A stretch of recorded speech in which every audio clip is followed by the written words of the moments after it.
It's a really cool rivalry. I want to win. I'm just going to be amped up for sure. We're excited. We're excited.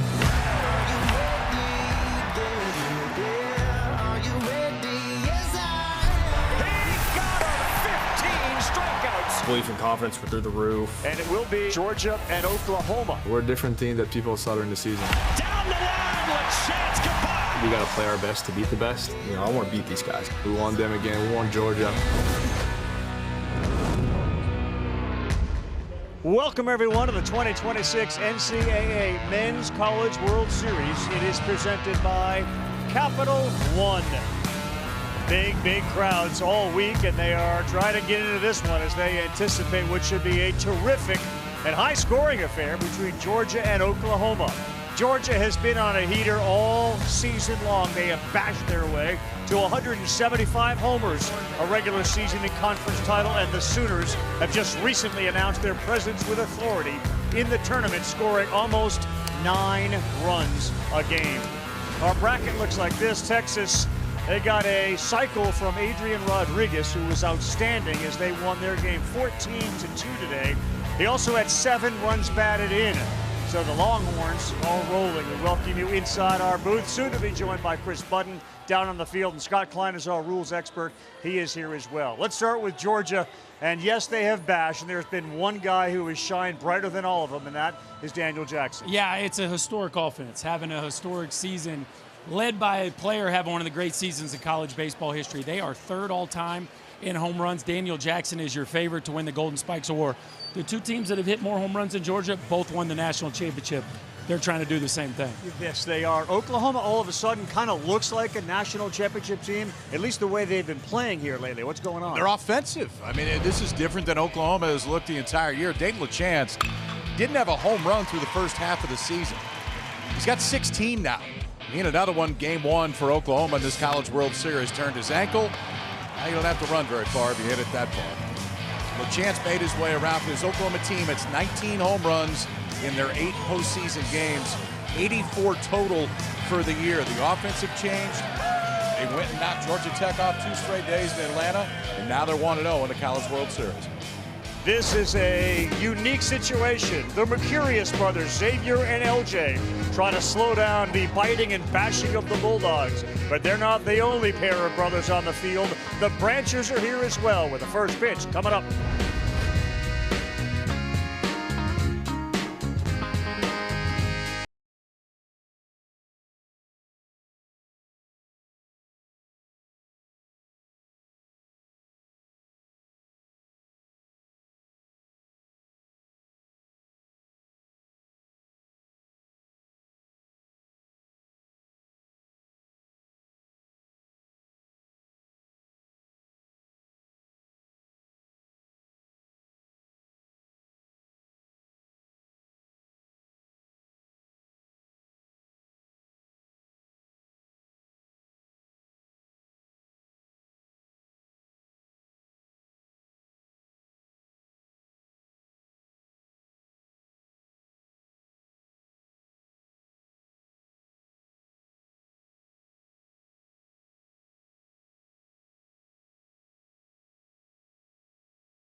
Welcome back to the Men's College World Series. We could see something tonight that we've only seen one other time in the history of this event, and that is two brothers pitching in the same game for the same team. The Mercurius brothers. We'll see the freshman Xander start on the mound today, and we could see LJ, the older brother by 2 years, coming out of the pen. But the two of them ending up on the same team was never really part of the plan. Xander had already committed to the Sooners. LJ was looking to transfer from UNLV. He called up little bro and said, hey, can I come? Earlier in life, he didn't really want to be on the same team as me because he didn't want to be LJ's brother. Just being LJ's little brother, just happy to be there, to be honest. I called him and was like, do you want me to come? I'll make my choice based off of you. He was like, I think I'm ready. We can play together, like it'll be fun. Let's go.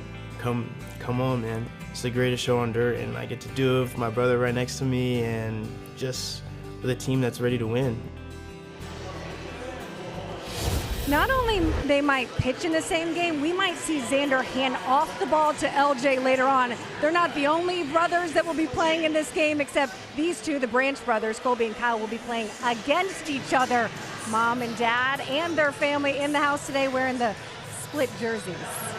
You got to kind of go that way, don't you? What a unique experience for all of those brothers that are on the field tonight. Colby Branch will be at shortstop.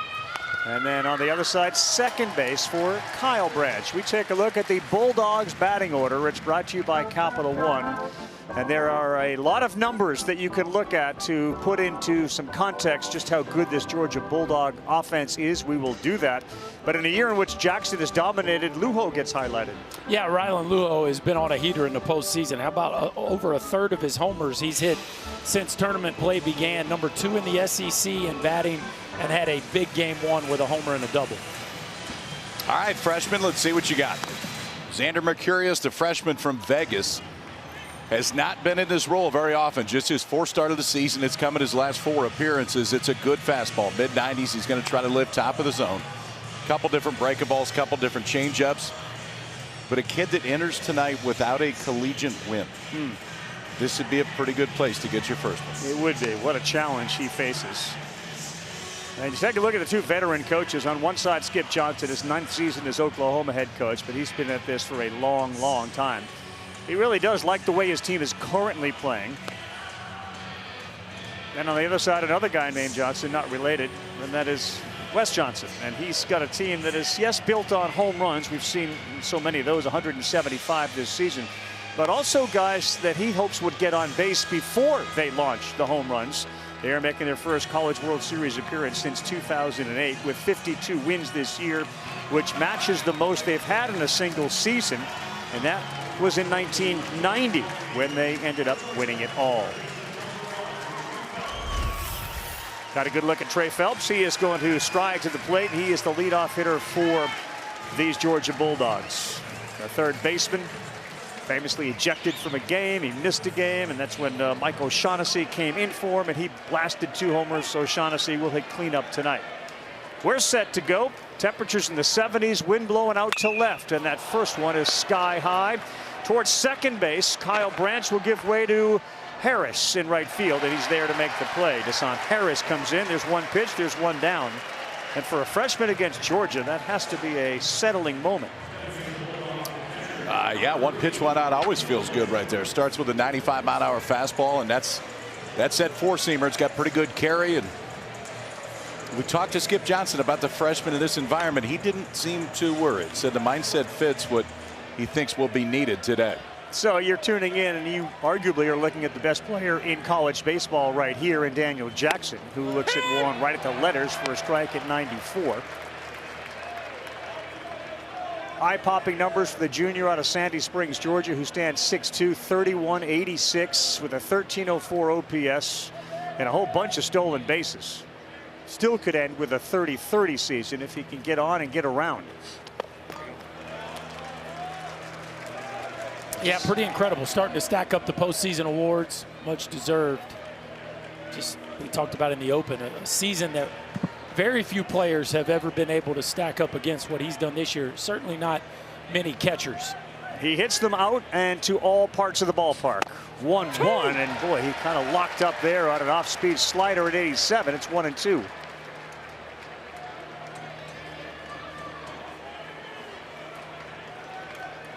challenge early for the hitters. You can see that shadow, so the ball will go from white to dark real quick. Will not go up there. KP, it's a pitching rotation that was in flux until really recently for Oklahoma. Yeah, Court Rager's the one that they really believed in, and he was essentially a weekend guy the entire season. And now they've got freshman here in this College World Series. Rager, the freshman, was great in his opener. 2-2, and it's fouled at the plate.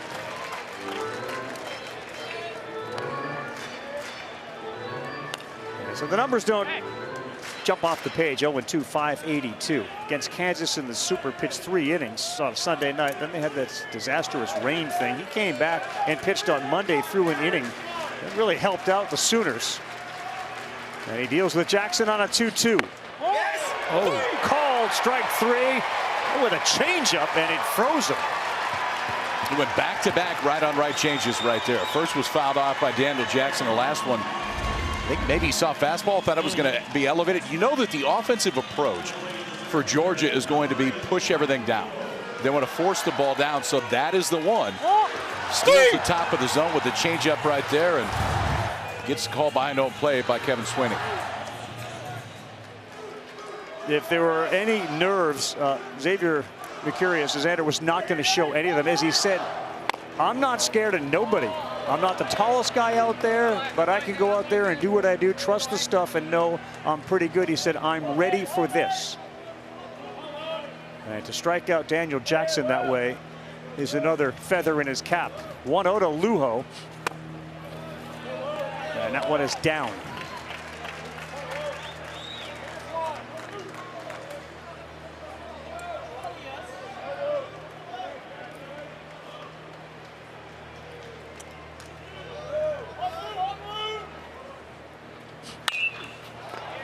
Out of play behind us, and the count will go 2-1. It's been impressive here early. He's obviously, the fastball has been 94 to 96, but he's changing speeds, he's changing looks, and this is what you have to do to beat this Georgia lineup. You have to be multiple.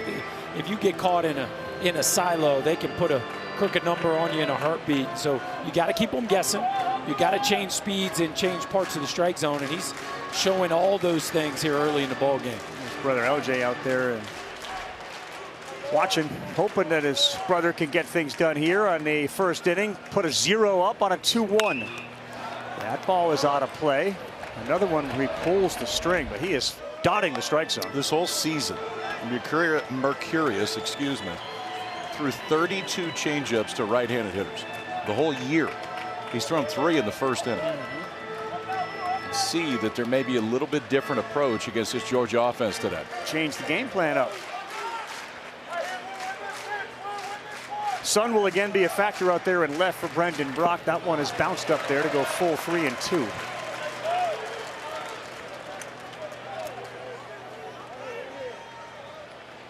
Oklahoma playing very deep in the outfield to start this ball game. Wind blowing kind of out to left field, and all their outfielders are playing what I would consider to be almost no doubles. Georgia disposed to Texas 7-1 in their first game. Texas got back today, put 14 on the board. And here we go on a 3-2 to the red-hot Ryan Lujo, and he laces one at the shortstop, and Jackson Willits is there. Heck of an inning for Xander Mercurius. He gets through Phelps, Jackson, and Lujo. And here come the Sooners when we come back.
Be confident, be aggressive, and do whatever it takes to win. We came a long way. We're really playing like we want to play as long as we can together. And they are hot. They have come a long way, and they've come very quickly here towards this beginning and now middle and end of the NCAA tournament. We're in the College World Series double elimination. We take a look at the Sooners batting order. It's brought to you by Capital One. Well, it's an offense that's playing as well as anybody here left at the College World Series, and they are led by their backstop, Dayton LaChance, the most homers in the sport since May 1st. He is a presence in the 3-hole, but make no mistake about it, this team's playing with a bunch of confidence top to bottom. It's interesting, KP, during our morning meeting, you look at the lineup, and Wes Johnson said we have Aoki on the mound because they have a lot of guys that hit a lot, but they have some guys that miss some things that Aoki offers. Well, what they have, this is like it's like a throwback right-hander. Guys you don't see nearly as much. Caden Aoki's going to throw about 90 miles an hour. It may not be much more than that, if any, with the fastball, but it's two different breaking balls. It's a changeup. It's the ability to throw anything in any count. Key today, the ball's got to be down. He's a very different guy if the ball is up as opposed to down. He wants to use the bottom of the zone, and if he has the ability to do that and change speeds, that's when Aoki can stay out there a while. So if the numbers dictate anything, as Jason Walk steps up as the leadoff hitter. Against a curveball, he hits 167. Against a sinker, he hits 438. You'd think you'd see some curveballs. So what do you see right out of the gate? Starting with a sinker. Here we go. I think you may see a few of the number 2s as well. Walk 270 stepping in. It's an offense that has hit 84 homers. So there's a lot of different ways to win ball games. You got a team that's got 175 and this one with 84. That one is pulled foul. Yes, but in the postseason. Yes, they've gone long. Oklahoma looks more like Georgia than they do the Oklahoma team we saw in the regular season. Walk's got 4 of them, and the outfield, especially Rylan Luho in center field, very shallow out there. Chased one there. That's a filthy pitch. We go 1-2. There are some of the numbers, but the last 8 games show just how close they are. I mean, one more run for Georgia. They have a bunch more homers, but it's not nearly the disparity you saw during the entire season. On a 1-2, there's the curveball, and he will not offer.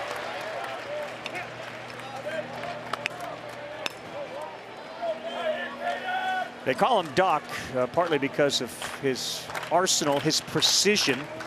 Transfer out of USC, and amongst the all-time leaders this season in strikeouts. 2-2. That ball was high. That ball smoked to right center. Black's going back. It's still going. Rings off the wall. Fielded by Luho. And a leadoff double for Walk on a pitch that was up. 9th double of the year, and a great start for Oklahoma. Well, KP, you hit it in the open. When he misses up, he gets hammered. And this is exactly what happened here. A split finger up in the zone. You see that thing just hanging at the top of the zone. Yeah, that kick changeup. And Walk just hammers it on a night where the ball will jump. He gets something up in the zone, takes advantage of it. Almost ran it out of here, y'all. And Oklahoma rolling here early. What a start.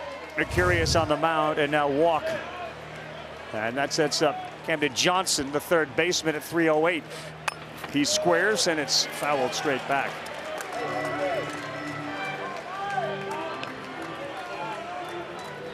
Sooners with 16, I should say, sacrifice hits.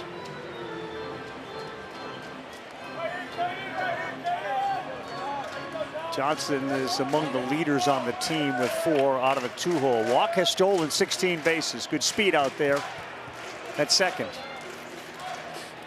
We'll try again. Boy, you couldn't do it there. And going to third base without a throw is Walk. The question is here, did he get hit by the pitch or did he offer at it? They said hit by the pitch. We're going to send Walk back to second. But it's first and second after Aoki's curveball hit Camden Johnson.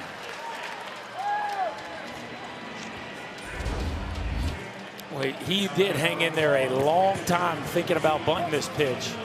It does look like he pulls it back late, and it clips. Looks like it clips his back forearm on the way past him. He pulled that bat back very late. Well, and credit Kevin Swinney behind home plate. He pointed out to the third base umpire Rick Allen at first as did he go. Yeah. He knew that it hit him, but if he had offered at it, whether it hit him or not didn't matter.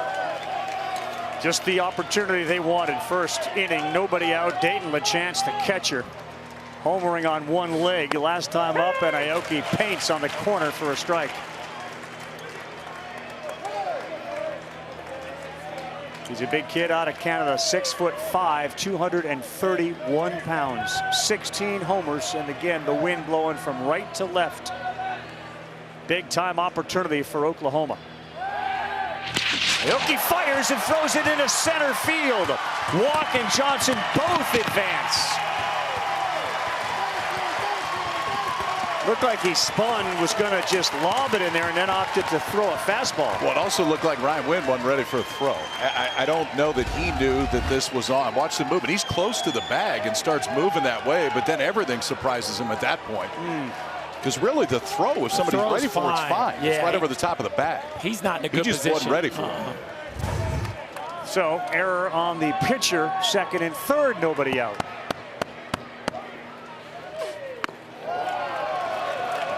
It's a tough error on Aoki. It really threw that ball right over the bag. Well, we've seen some scoring changes here late. We saw that earlier today, which afforded a cycle for Adrian Rodriguez. Originally had to play with 2 errors. Ended up giving him a triple. The 1-1.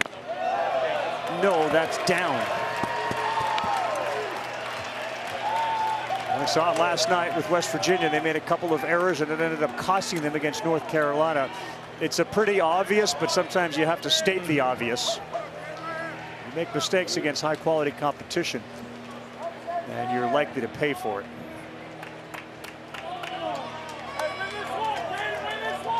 Fellas, this is a big opportunity here for Oklahoma. A, to keep their momentum going in the tournament and put a team that scores a lot behind.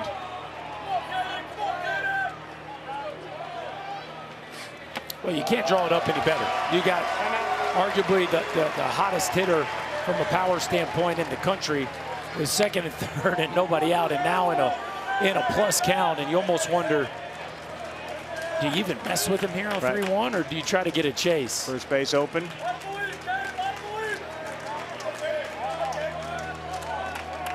Good numbers with men in scoring position. 3-1 offering. Oh boy, on the outside corner. LaChance couldn't believe it. At least the early tendencies from our home plate umpire Kevin Swinney. If you're a pitcher, the low one, at least early, you're not going to get. The ones maybe in and out, you might. The payoff pitch from Aoki. And LaChance has to go after that one, given the called strike on the previous pitch. Well, I think if you're Aoki right now, I mean, you are entirely thinking strikeout. Second, third, nobody out when you get to a 2-strike count, which he's worked his way back into right now. You got first base open. You definitely don't want to load him up with nobody out, but it does not take spin out of the equation here just because it's 3-2. Only 43 strikeouts on the season for a power hitter. Pretty good numbers to go with the 28 walks for LaChance. Well, and he's showing you the polish of a high-end run producer. He fouled off a pitch that was previously called a strike because he knows if he takes that, it was just established as a strike. Then they go to the other side of the plate. He fights that one off as well. Just putting together a big-time AB right here. One of 13 junior college kids on the roster. 3-2 again from Aoki. Hit hard on the ground. One play is to first, one run comes in. It's 1-0 Sooners. You can't recreate history, but if there's guys on first and second and that same thing happens, it's probably a double play, and there's probably 2 outs and a guy standing on third base right now. Well, I mean, LaChance can't run right now with the ankle, so I would say it is a double play. And there is someone standing on third base right now. Yeah, just maybe getting a little tricky early in the ball game, trying to hold walk close to second. cost him a run. Real good bat-to-ball skills at the plate. Jackson Willits. Breaking pitch in there for strike one. People know the sport. They know Reggie Willits, who was a coach with the New York Yankees, back here now. They know Eli Willits was the top draft pick in 2025. And here's the next one to him. Swing and a miss. Really good pitch. And he's behind 0-2. That's that kick change again. And it acts like a split. Every once in a while, it'll look a little bit more like a slider if he gets around it.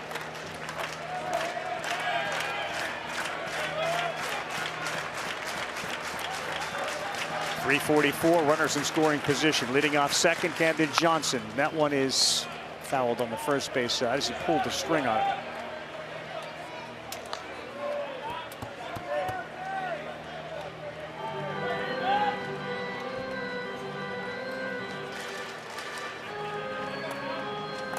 Aoki has struck out 20 in 11 2/3 in the NCAA tournament. He has given up 12 home runs on the season.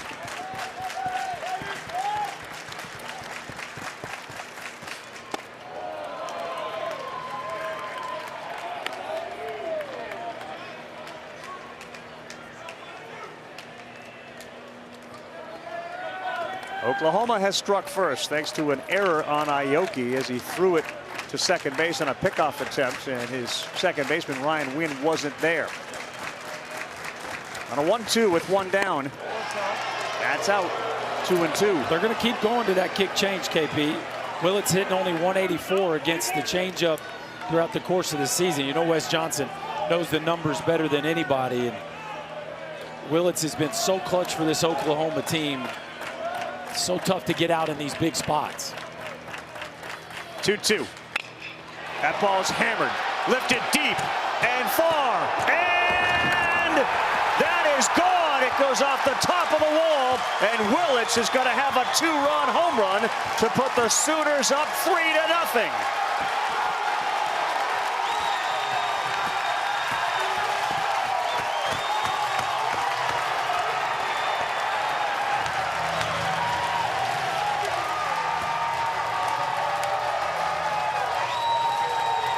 Jackson Willits, 7th of the season, continues this Boomer Sooner postseason roll.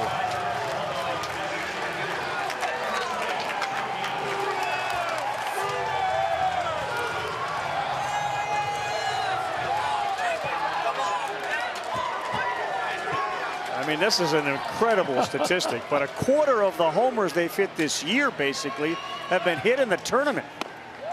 Have you ever seen a number like that? 24% of the homers this year have been hit in the last 2 weeks. It's called catching a heater. And doing it at the exact right time. So he keeps making these mistakes middle up, and that ball is floating out over the plate.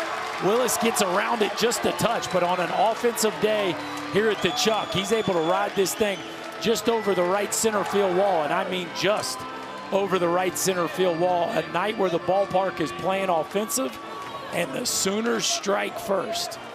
Yeah, Reggie was loving that. You know that Eli's got his ears and eyes on this thing. Willits' family steeped in baseball, and Jackson with a College World Series bomb.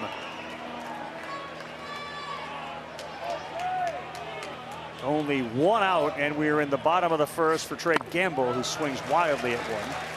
We saw this last night, too. They have sent the reinforcements out very quickly, including Big U, who was about to grab and stretch. The option to start Aoki came because of that matchup conversation we had with Wes Johnson earlier today.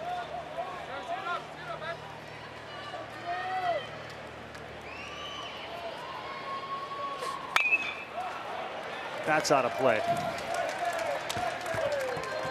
And you know, Berkey, you know this, just because the one side, the pitching side, has a game plan, well, the offense has a game plan too. Yeah, that's right. You see it high, you let it fly. Well, and then there's one thing with having a game plan, there's another thing executing that game plan.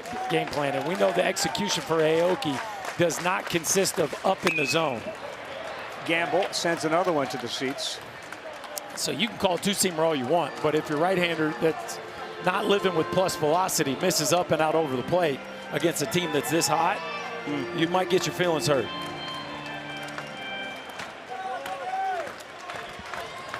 Gamble initially played his ball at Salt Lake Community College before he transferred to Oklahoma.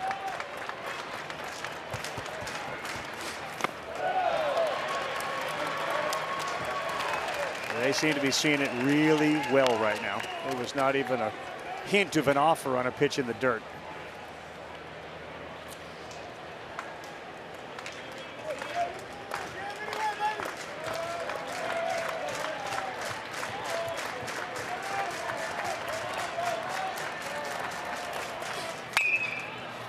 This ball may be playable. Phelps finally picks it up, and he lost it. Boy, he had it, thought he looked like he picked it up, and he did not.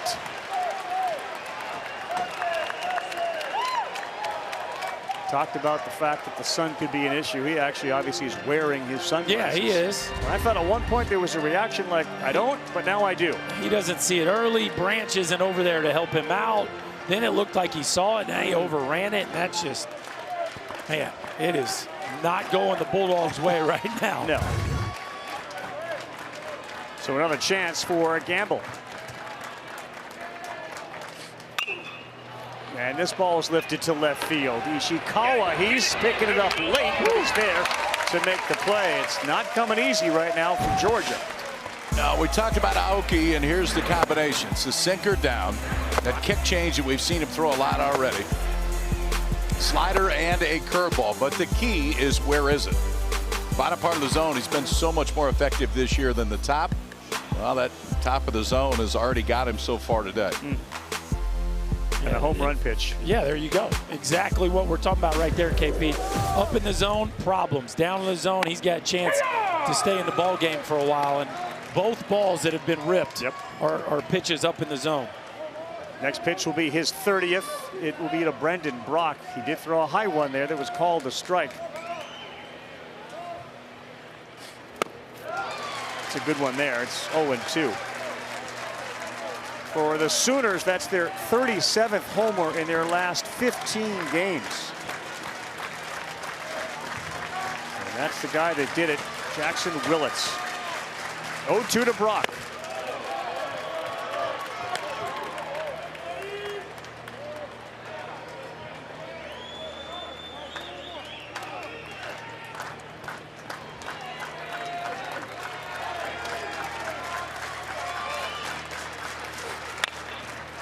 That one was hung up there. It's popped up to shallow right. Black is there, and he makes the play.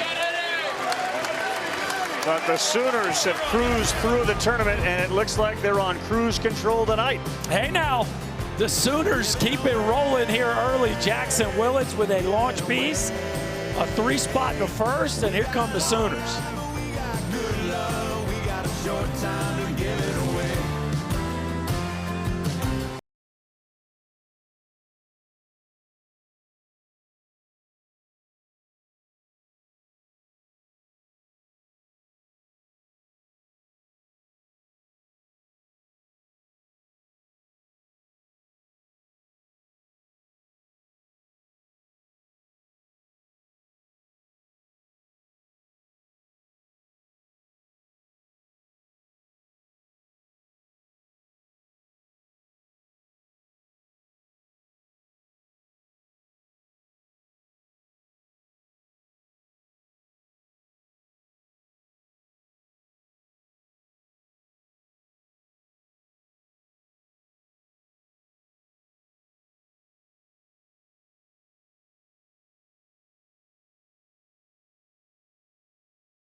April 24th, this team has exploded.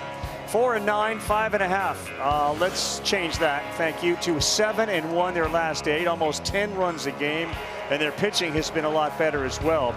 Again, late season, they flipped who was going to be the starters behind Rager, and it worked out well. That number right there is hard to imagine. I mean, how do you quantify? Like, what happened? Fried chicken.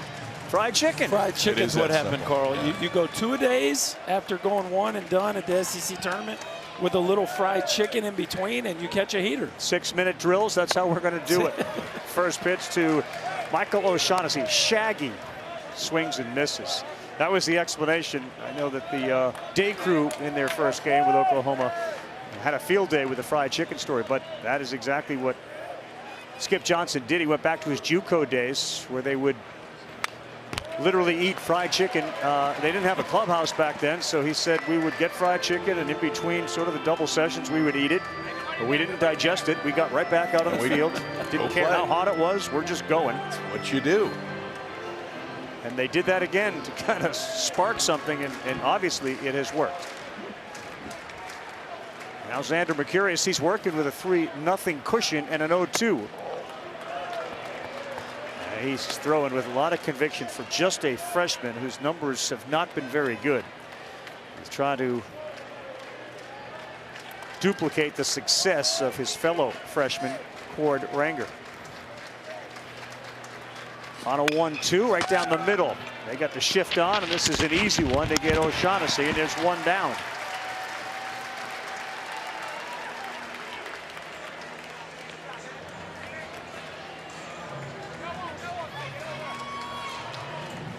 And that'll bring up Kenny Ishikawa, the left fielder.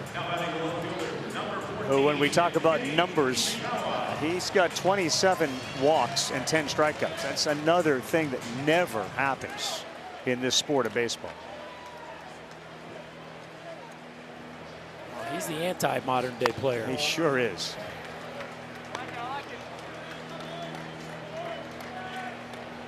Had a big hit the other night in their opener, in which he bounced one right hard off of the dirt in front of home over the first baseman's head. Played it a couple. 93 miles an hour for a strike to go 1-1.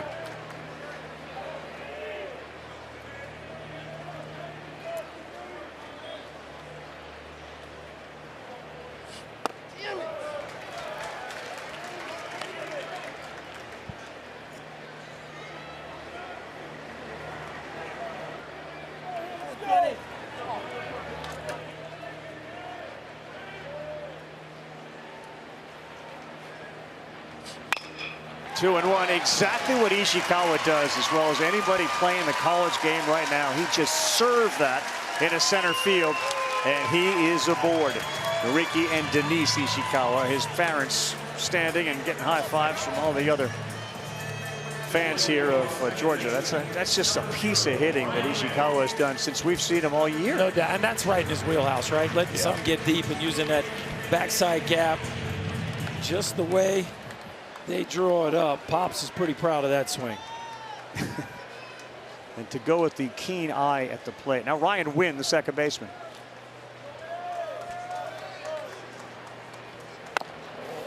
And that's outside. First base runner, first hit of the game for Georgia. It's one of those things, as two former major leaguers, Berkey, and as a hitter. So if Ishikawa can do that, how come everybody can't do that? Well, first of all, bat to ball is a tool. It's just like power. Some people are more gifted at it than others, but a lot of it comes down to how you see yourself as a player and what kind of profile you want to fit yourself into, right? A lot of guys, they don't want to play that style of game, but he owns it and he thrives at it. And credit Georgia for finding him at Seattle and adding him into a lineup that is built on power. And just letting him be him. We're not worried about home runs. You're going to hit a few, but you just do what you're good at. Yeah, him and Lujo are the two pieces they added this year in the portal, where they say, okay, we need more bat to ball. We can't just slug. Yes. We have to have guys throughout the course of this batting lineup that can move the baseball and can put the best pitchers in the league in play, and both those guys check. Yeah, Wynn got one to hit. He sends this one to right center. Hassan Harris calls it. He's there to make the play. It looks like that the guys are having a little hard time picking the ball up off the bat, no matter where you are in right center or left. but Wynn is retired. Pretty bright out there in the outfield right now.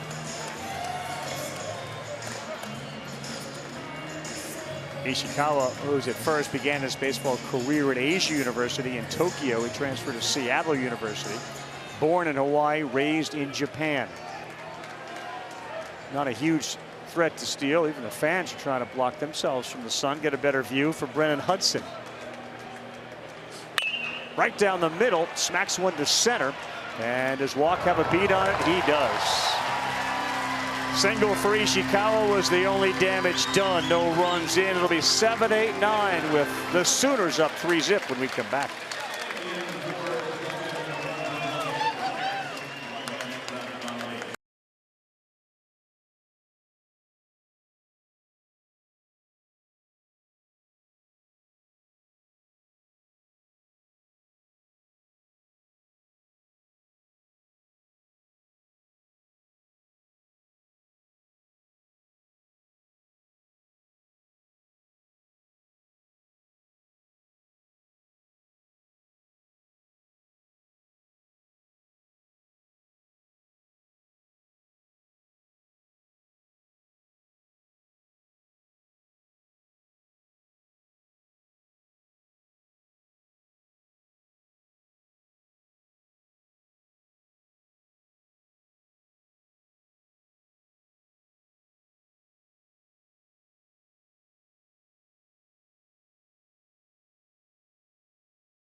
The NCAA Men's College World Series is presented by Capital One.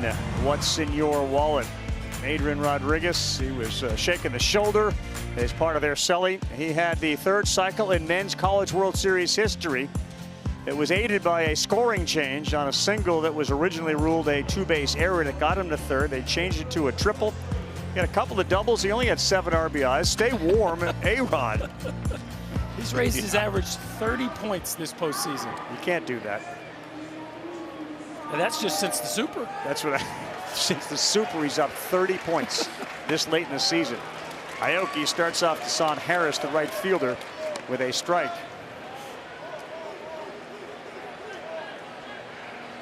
Aoki's first inning, 32 pitches, second most pitches that he has thrown in an inning this season.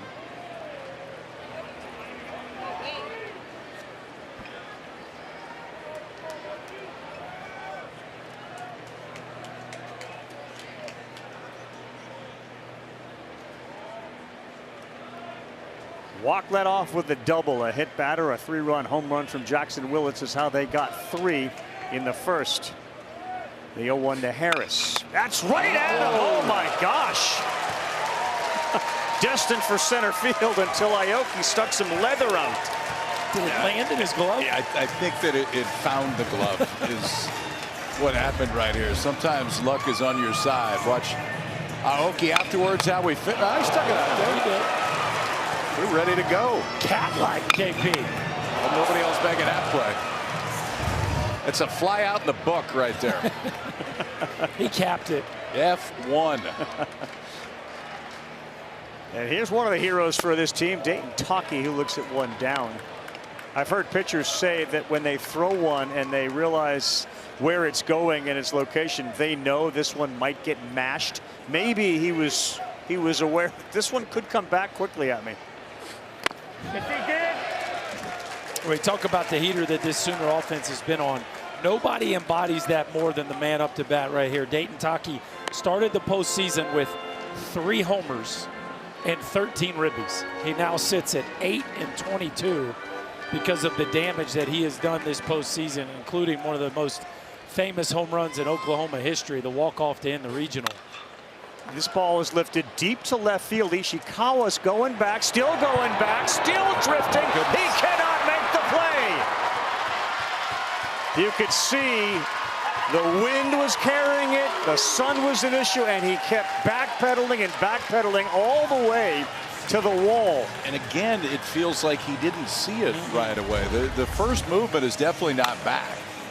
This ball's hit a little bit better. I mean, it's 2 steps in, Berkey, and now we don't really know where we're at. And now you're drifting, and again, such a big ballpark. You probably feel like the fence is coming, and you come up just a tad short right there. Another play this Georgia defense doesn't make is that one just slides over the top of his glove. And this is a Georgia defense that has been excellent throughout the course of the year. Not tonight. Now Branch, the second baseman, the 9-hole hitter.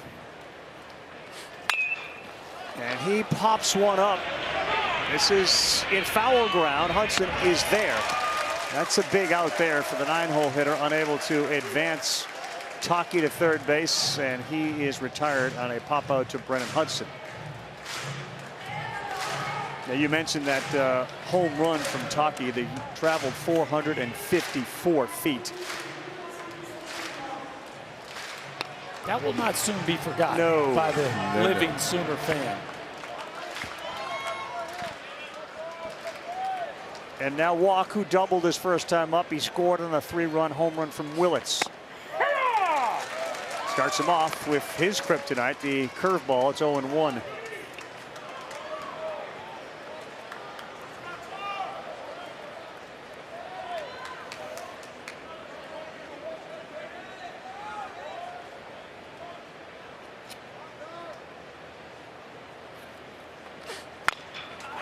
On the ground, tough play, but it is smothered by Hudson, and he makes it. They get around that play. It ended up being a double off the glove of Ishikawa. One Branch to another. Branch, Black, and Phelps as we continue in Omaha at the World Series.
Back to the Men's College World Series. A couple brothers playing tonight, including the Branch brothers, who are playing on opposite teams, though. Colby Branch for the Georgia Bulldogs, Kyle Branch for Oklahoma. And I'm with the entire Branch family, the parents, Carrie and Rusty, and the two brothers as well. Dad, I'll start with you. It's not very often to get to see one of your sons play in the College World Series. What is this like to be able to watch both?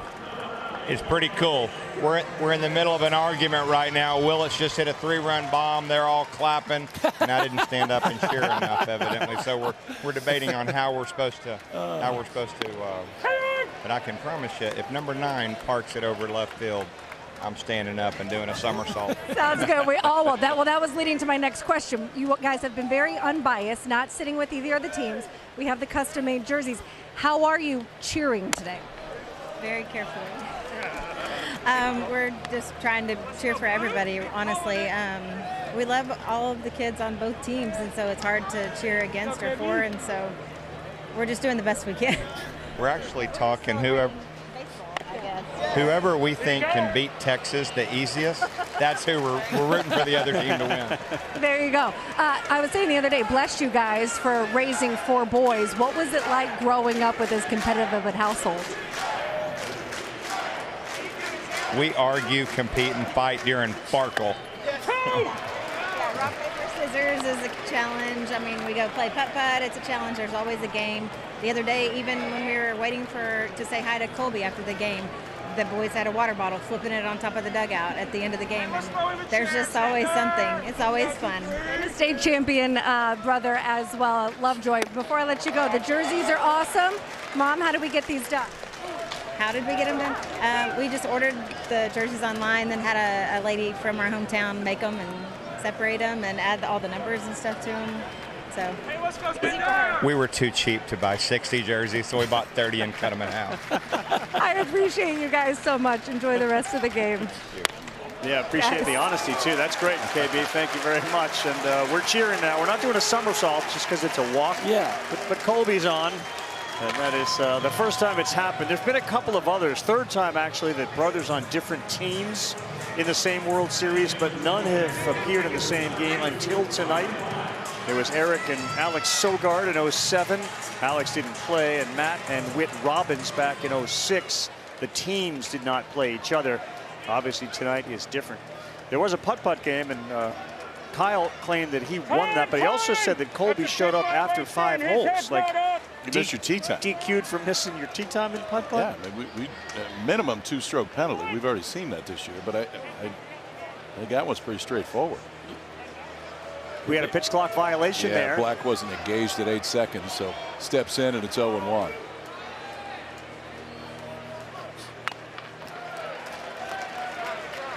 Very impressed early on, guys, with Xander Mercurius and his composure and his strike throwing. Started early when he got Phelps, Jackson, and Lujo, the top 3, 1, 2, 3. Again, just a freshman.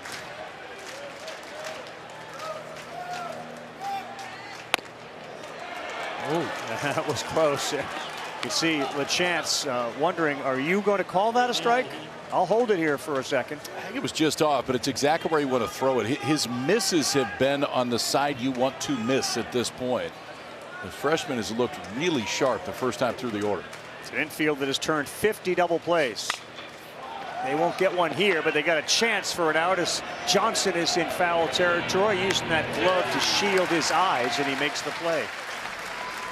Well, Skip Johnson wasn't worried about Xander Mercurius today, and I think early indications show he was dead on. Fastball, aggressive, in the zone, not trying to miss bats early. And the changeup has been very good.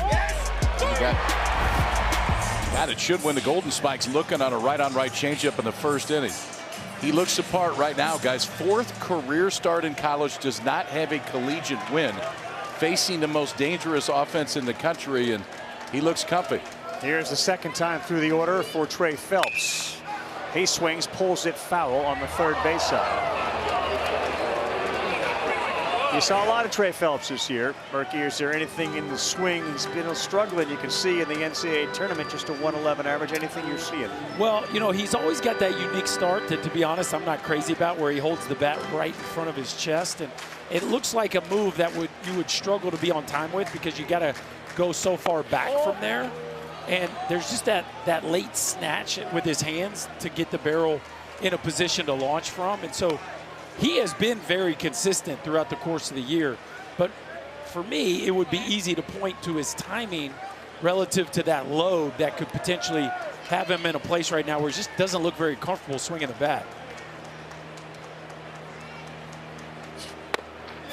Really good pitch, frozen. That is as low and as forward as you will ever see a player hold their hands. So Anthony Rendon used to hold it a little bit like that? He held it low. Back in the old days, Gary Gaetti. But I mean, look how forward it is, too. That barrel is way forward. He chased. Xander Mercurius picks up another strikeout. His second.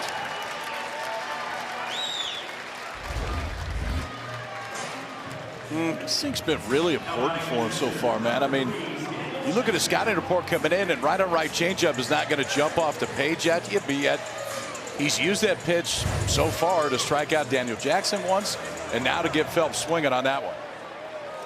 And here is the aforementioned Daniel Jackson, who struck out looking in the first.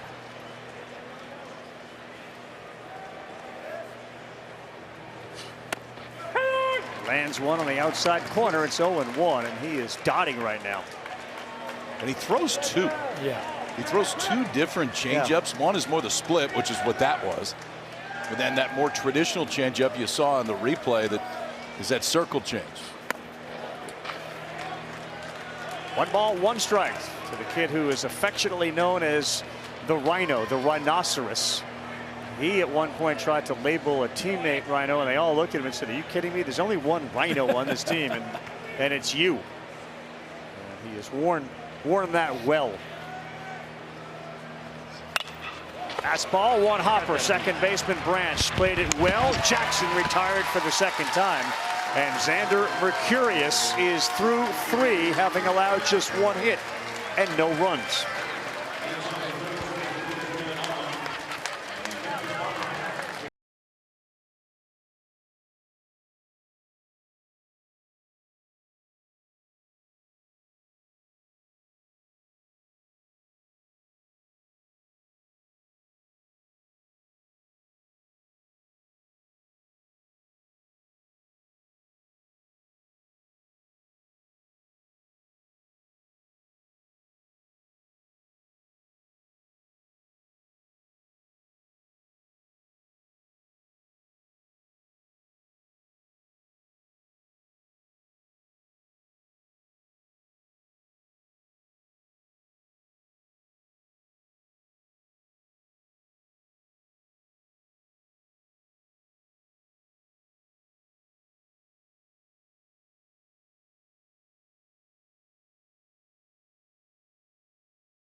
We are locked in, man. You never know what you're going to see in the old market. Phenomenal restaurants and other establishments.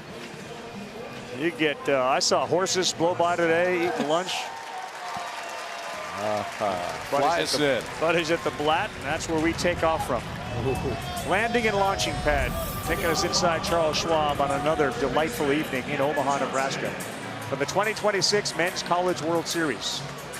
KP, man, is this, you keep this a secret, huh, here in Omaha as a resident? It can be like 77 and sunny. How about this? Yeah, it's like late September for a week and a half.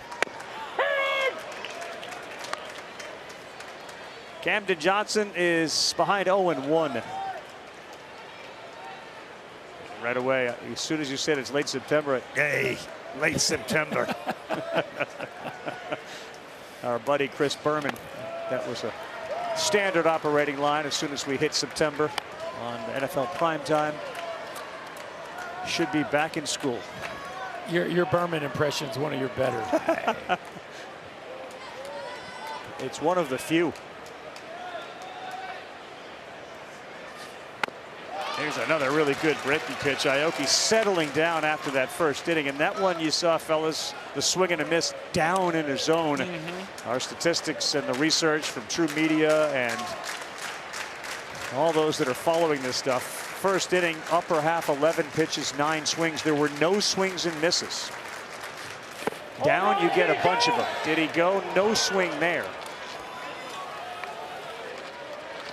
And to finish that off in the lower half of the strike zone, there were 21 pitches, 8 swings, or updating it now, 25, 11, 6 swings and misses. Throw it up, you don't get anybody to miss. Now, the math is straightforward. Yes. If it's elevated, they're going to get him. If it's down, he's got a real good chance.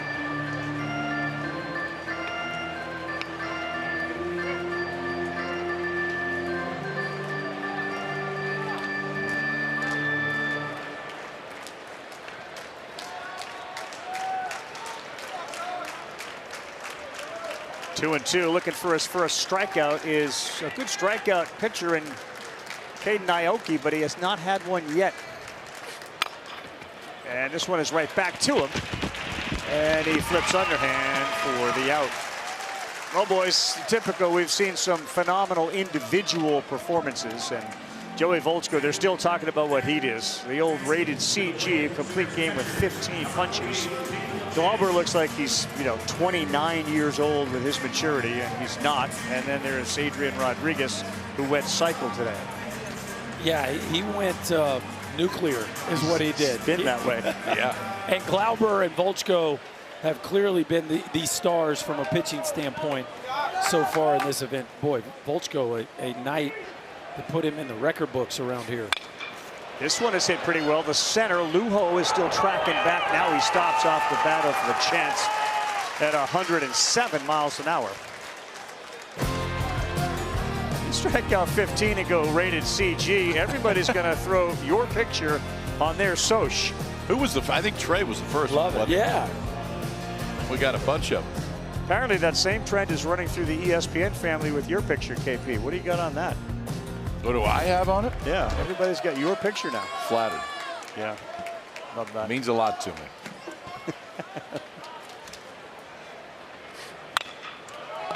And a one hopper. Okay. And Aoki has settled in and has the game as well. We are through 7 pitch. Here we go. Wait, Mike Prodigo and Berkey. That's my right-hander right there. Let's go to break. It's catching. No, it's catching.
It's time now for our coach interview. It is presented by Orkin, KB.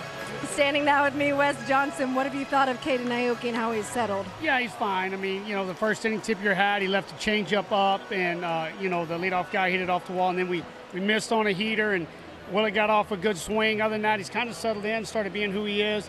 We got to get off some better swings at the plate, though. Yeah, what has been your message to the hitters? Yeah, we've been a little tardy. We kind of pride ourselves on being earlier on time, and we haven't been there yet today, and I think that's it. Just slow the game down. We're going to get off some good swings. It's a long game, and we got to go find a way to get off good swings. With the way that the sun is right now, what can be the challenges defensively in playing this field? Yeah, no, I mean, you've got to pick up that ball immediately when it's off that bat. You need your teammates talking to you. If not, you're going to lose in the sun. Thank you, Wes. Thanks. Go Dogs. Carl. Hi, KB. Thank you very much. Back here with Berkey and Kyle Peterson. Georgia is the road team, and they'll bat in the top of the 4th inning, trailing 3-0. Ryan Lujo, who had a monster freshman year at the University of Dayton, and then he went portaling, and Georgia called him. Swings at the first one, and it is a foul ball. He hit 361 there at 56 RBI, 9 bombs, 16 doubles, 21 walks, an OPS of almost 1,000. Hasn't slowed down, certainly in the tournament. Ryland's grandfather is Rennie Stennett, legendary Panamanian second baseman, 11 years in the majors, as this one has popped sky high. Primarily with the Pirates. He did win a couple of world championships, which is what Ryan's trying to do here in college.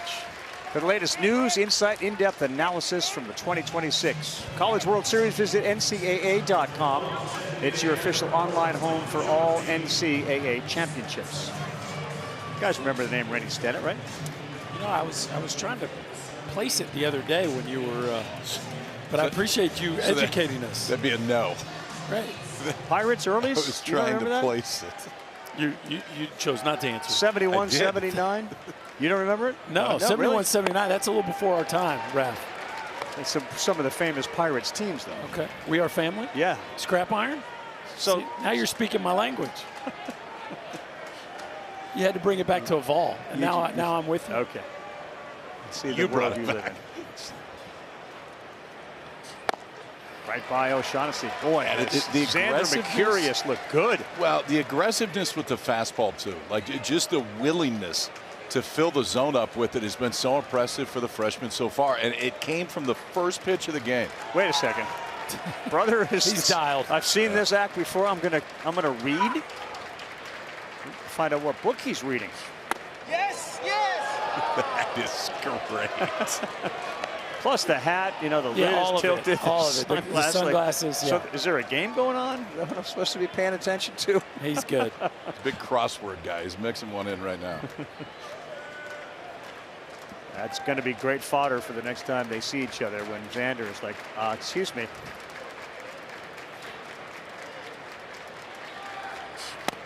Yes, sir. Oh, boy, just off. Everybody thought it was a strike three, including Xander. That's a pretty good one right there. Oof. Look at that four-seamer just stayed right at the top of the zone, too. I think that one caught it. Whew. Another life for Shaggy. Mike O'Shaughnessy. There he goes fishing into the mitt of LaChance. Strikeout number 3 for Xander. Christina, we're all good. And I'm really proud of my other son who is doing his reading out there. It's been straightforward so far, man. It's grab that four-seamer, throw it with conviction, which he's done the entire time. And good job at LaChance right there, too, because that was a foul ball. Let's just peek up. Yeah, he punched him out. We're good. Not impressed. Going back to chapter 3. Let me know when something fun happens. So good. Now Ishikawa, who has the hit, served one into left field. He swings at the first one, popped up. Is anybody going to see it? Willits is giving it chase. Still chasing it. He can't get it. And he got no help from Brendan Brock, who never saw it in left field. It is brutal out there right now. And we talk about it every year here. Your middle infielders, if they can go run down pop-ups, can be such a big factor here at the College World Series. Number one, there's tons of foul ground. And number two, you get this, Ravi, which is a lot of times the left fielder can't see some of these balls. Never so moved. Your shortstop has to be able to bail them out. And Willis comes up about a stride short there. Jason Walk was on a dead sprint from center field because he did see it. I think he was closer when the ball landed than the left fielder Brock was. Yeah. I don't think Brock ever really moved. And it's key, trying to go 2-0. 29 of the last 35 titles have been won by teams that have gone 2-0. Ishikawa gets into this one to right field. Ishikawa leaves the yard.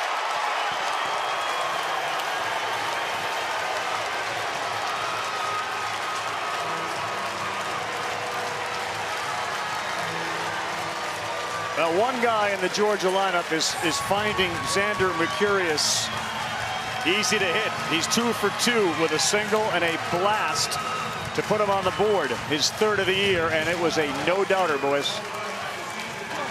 Yeah, he's seeing the ball pretty good right now, Rav. It's a fastball up in the zone, and Ishikawa, who almost went deep last game, flew out to the fence. Yep. You see Georgia chasing the Vols for number 2 all time. LSU out in front with a $188. One of the great home run hitting teams of all time getting on the board. And again, a really hard play down the line. Foul ball could have been caught. Wasn't, obviously. Really hard play, but it does lead to an extra life and a run. That guy is a professional hitter. Another guy there, Arcamone, great hitter, is there to give him some love. That's in there for a strike to go 0-2 to Ryan Wynn. I mean, aren't you all running up to Ishikawa and said, so what are you seeing? Yeah, I'd say he's far and away the most comfortable at bats we've seen so far in this ball game. 0-2, and Xander was walking off the field.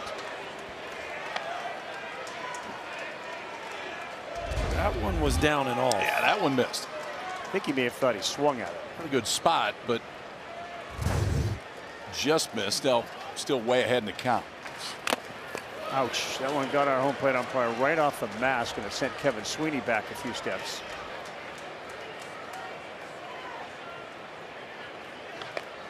As he takes a break, we got Scott Klein here. Scott, you know, you're one guy who actually can tell us what that feels like.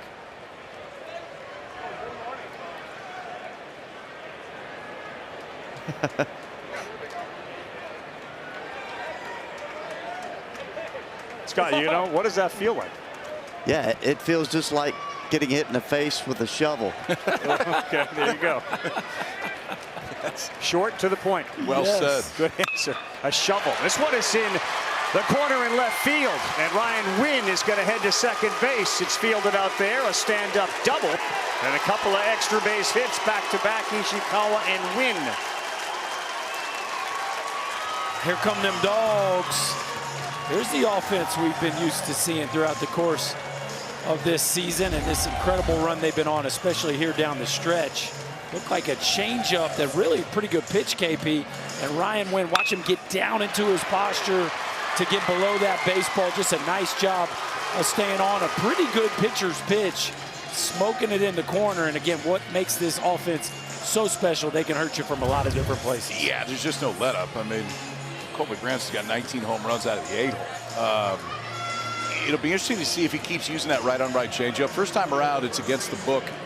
You may get some different swings. Now everybody's already talked. There's multiple guys that have got it from the right side. That time, Wynn put the best swing on it that a right-hander has so far today. Wynn's 14th double of the year, so he's at second base for Brennan Hudson. And with one swing, can tie it. And he's got a few homers on his resume this year, 21 of them. I think they're seeing it a little better. Now, the other thing, too, that's changed is the shadows are gone. Ishikawa, by the way, his fourth inning homer that we just saw, 427 feet. That is the longest of his 11 career homers. And, you know, you talk about other guys that have gotten hot. Two of his three have come right here in the tournament.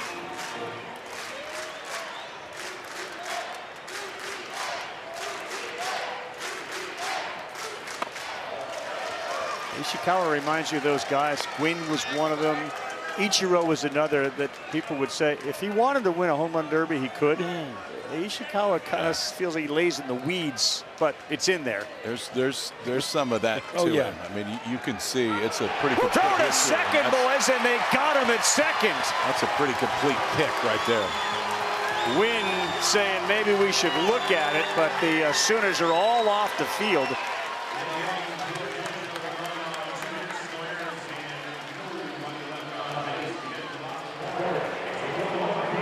Georgia is challenging the previous play at second base.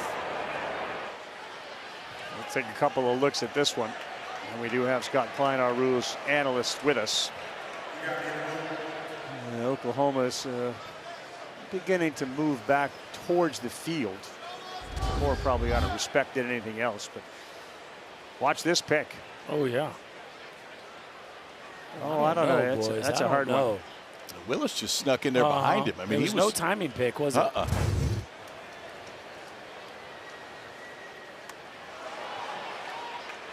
to see if Wynn got his hand in there. He was. There's a lightning quick turn by Mercurius. Woo, that was pretty. And a strike. Wynn is barely off the base, guys. That is hard to tell. Tagged him on the helmet, didn't he?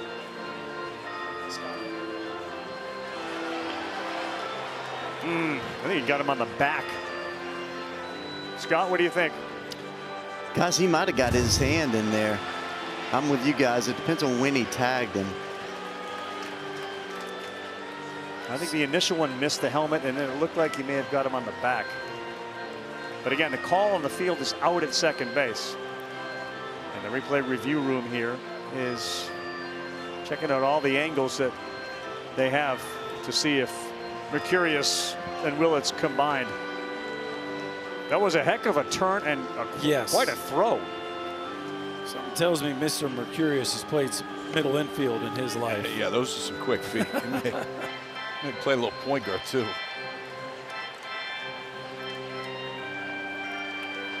That had to come between Willits and him. There's some. And it did. Here's where it was. It was just turn around, take a peek, and it's no big movement, but enough. There's some kind of, and you've been involved in these on the other side of it, and sometimes it can be the most, basic movement that nobody else on the field can see that just acknowledges. Could it have been his right? Did you see his right foot kick the dirt when he turned around? Could be anything. You could take your hat off, pick your nose, Yeah, go back to that if you can. Watch this. Well, here's the answer. After video review, the call in the field of out will stand. Ooh. Georgia loses the challenge. They have 1 remaining. Makes sense to appeal it. You got a runner on second base. You want to leave him on second base. But there was a bomb from Ishikawa to put the Dogs on the board. There was, but this could have got him off the field. Tough play for anybody. Jackson Willits can't get there. Brennan Brock didn't see it, and Kenny Ishikawa didn't miss it. Fastball that caught too much of the plate. Really the first really good swing that Georgia has taken off of Mercurius today. Will that get this offense going? Skip Johnson hopes that it doesn't, and we will talk to the head coach of Oklahoma when we come back.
Welcome back to the Men's College World Series presented by Capital One. Joined now by Skip Johnson. What have you thought of Xander's stuff now 4 innings in? Well, he got a little emotional right there. I don't know what it was, but he's been throwing the ball to target, which is really good. I'm just waiting for Max Paxton to come out here. We got so much stuff going on. You mentioned the emotion that he plays with us. How do you handle that? What do you prefer from him from a freshman in this moment? Just take a breath and just make it about one pitch at a time. That's the biggest thing he can do. There's so much about the mental game. What was your message to the team today with what's in store if you go 2-0 in this? Well, I got some good advice by Bob Stoops, and he told me to just stay out of the way. So that's all I'm going to do. I appreciate it. Thank you. Thank you. Carl. Who else is going to invoke the name of the clown prince of baseball, Max Patkin? Who else is going there? In stride, too. So he's saying we've seen some things tonight. Hey, now. Oh, there's some dubs there, boys. Oh, there's just a few of them there. A couple ball coaches right there. I have to admit, I booed Barry Switzer a couple times when I was growing up at Memorial Stadium. I did. Center field, and Wynn's not moving. Gamble is retired. There's one down here as we are in the bottom of the 4th. One of the more fascinating people to just sit and listen to is Skip Johnson. There are directions he'll go in, but I was sort of moved and interested in his recognition of the mental side of the game in our meeting this morning and the sensitivity of the modern day player. Now, I don't know if that's changed over the course of his career, but he really has emphasized in his own program, you got to take care of these guys. We got to stay focused. When they struggle, we got to address that. Yeah, he's got such an old school vibe about him. You would think that he wouldn't be as empathetic as he appears to be to the modern day player and all the social media noise that these guys deal with and the pressure they put on themselves, because the spotlight is way brighter in college baseball today than when he first got going in coaching college ball. Yeah, and he knows that firsthand, given the program and the conference that he's in, given to the JUCO days where, as he said, I was, we're eating fried chicken in the middle of the day in a dugout because we don't have anywhere else to go eat. A little different now. 0-2 to Brock. No. It had the makings of last night's start for, or Texas, I should say, the Volantis start, where it was really a struggle. And then he settled in and got him through 6 innings. Aoki in the first inning, but again, now it's just a 2-run game, and given Georgia's offense, doesn't feel as insurmountable as it did maybe the other night. And as good as Mercurius looks, he doesn't look Joey Volchko good from the other night. Right. So the opportunity to get back in this ball game for Georgia's offense certainly feels like it's there, considering how Aoki is rolling here after a really rough first. 1 down and a 2-2 on the way to Brock. And this ball is hit pretty well to right field. That's sending Black back, and he's on a room. It's gone.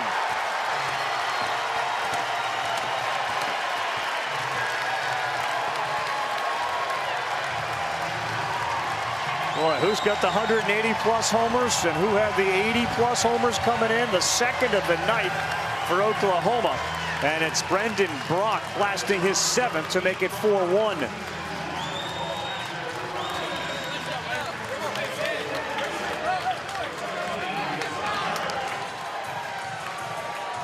That'll get Coach Stoops up and out of his chair. How about it now?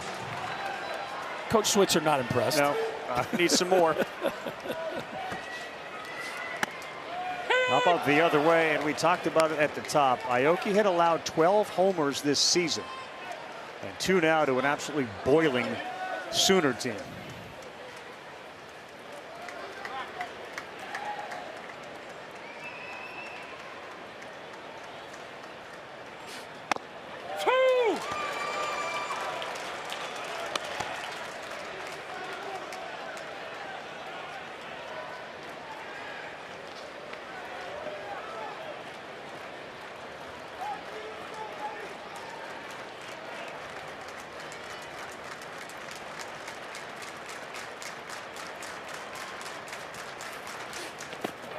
That one is too short, and Deshaun Harris will take it for a ball. Well, we saw them in the SEC tournament, which Georgia won. They won the regular season. They won the SEC tournament. This is a team that knows how to come from behind, given all their scoring ability. They have 10 come from behind wins of 3 or more. That's tied for 3rd in all of Division I. But the Sooners, they may just get out there and hide. So we left the SEC tournament. You looked at what Georgia's one of the favorites in the country, obviously. There wasn't anybody talking about Oklahoma. No.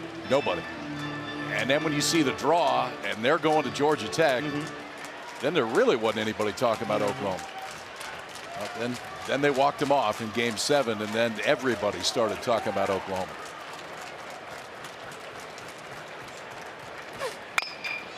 One-two, left field corner.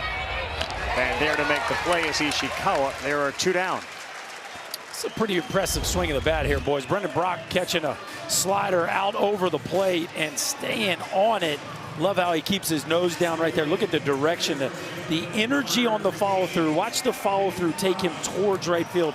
Watch how he's moving his body that way. And really the wind's blowing out towards left center, guys. So I'm not saying that wind is necessarily hurting, but definitely not a helper, and the strength to ride it out of here to the right center gap, awfully impressive.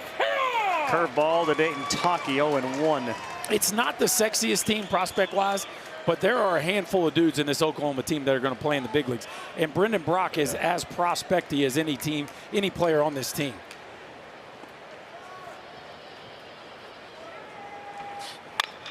Hard on the ground to second, charged by Wynn. He will throw Taki out at first. That will end the inning. We saw Homer. We learned a new word. I like that. Prospecty. There you go. Way to go, boss. This is what a prospecty looks like right here. You get you a high slider, go and do this, and some of those scouts start talking to you a little bit more. Brock goes deep, second of the day for the Sooners. They lead it 4-1.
Welcome back, everyone. Omaha, Nebraska. You take a look at the bracket, and you see that Texas put a 14 spot up to move into the game Tuesday at 8 o'clock Eastern time against the loser of this one.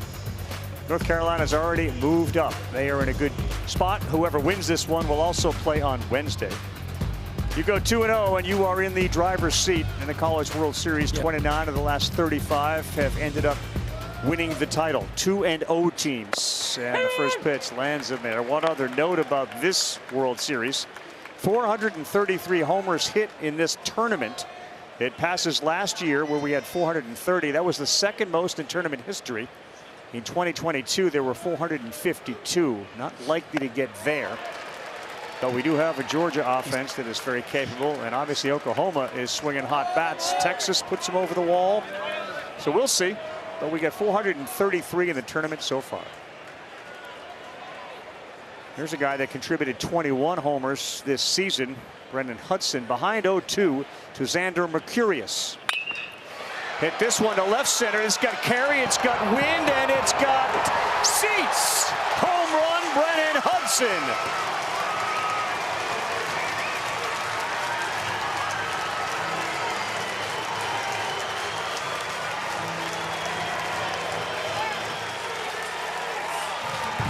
Make that 434 in the NCAA tournament and make this a 4-2 game.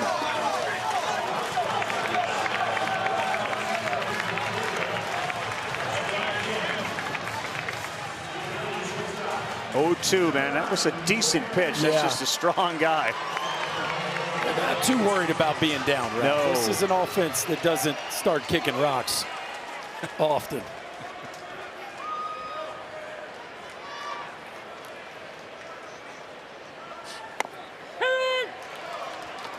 One to Colby Branch. So remember, Wynn got picked off second. The last 3 swings have resulted in a homer, a double, and a homer. Really good changeup there to get Branch to swing and miss. And that'll get the bullpen moving around, boys. The swings are starting to look a little different.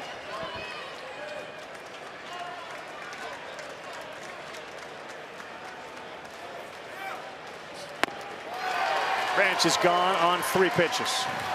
Brendan Hudson has 21 home runs on the season. Yeah. 22 now. He's only hit 3 from the left to the left of center, but this looks like a swing of a man that has 0 problems driving the ball out to the backside of the field. And that is a wind rider right there, Ravi. Yes. Get it up in the left center field gap, and just a hanging split change that didn't have any bite, and that is a big boy swing by the Bulldog first baseman.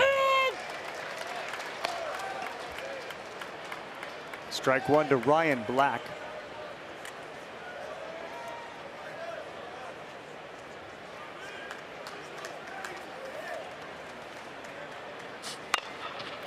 On the ground, that one bounced back fair, and an easy play over there at first base for Taki. 2 down after the homer from Hudson, and back to the top of the order. See for Georgia if they can get Trey Phelps going. Yeah, it feels like they need to. He's the one that has not been going the last couple of weeks. On the mound, how about the bounce back too? Okay, I mean, he gave up the solo shot to start it. You talked about it. He started moving around the bullpen. He goes 96 elevated to strike out Branch, and then gets Black on a rollover ground ball right there.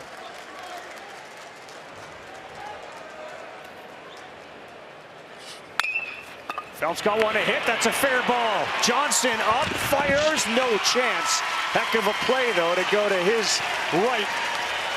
Unable to get Phelps, and maybe it's a hit like that can get him going. Yeah, and this is the emotional leader of this club. So when he's down and not producing offense, it does have a carryover effect to the rest of the club. Camden Johnson, one of the most athletic third basemen you will see, along with Tyrus Hall of West Virginia, but even he can't quite finish this one off. Maybe his best throw, but he spikes it into the ground, and Trey Phelps just too fast on with an infield hit. Fastball 93 on the corner to Daniel Jackson. You haven't seen a lot of smiling and chatter from Phelps, which you do now that he's out there at first. One swing can tie it. Jackson is hitless in the World Series. I tell you one thing, when Xander Mercurius says, I'm not afraid of anybody, he pitches like he is afraid of no one. We even asked Skip today, will you throw that fastball inside? He said, oh, yeah, I will. He's done it consistently so far tonight. He did it again, man. 93 and a little stare down of Daniel Jackson. A little statement from Xander against the Rhino as he punches him out with some cheese. Freshman ain't scared, boys. Freshman ain't scared. He kind of likes the stage right now, too. Gives up a solo shot, goes punch out, ground out, and then gets one of the best hitters in the country, blows 95 right by him. OU still leads it by 2. We're halfway home. Okay, okay.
So the Sooners, as KP eloquently put it, they had Georgia Tech and nobody was talking about Oklahoma, and then Oklahoma beat them in that incredible walk-off 454-foot blast from Taki, and then everybody started talking about them.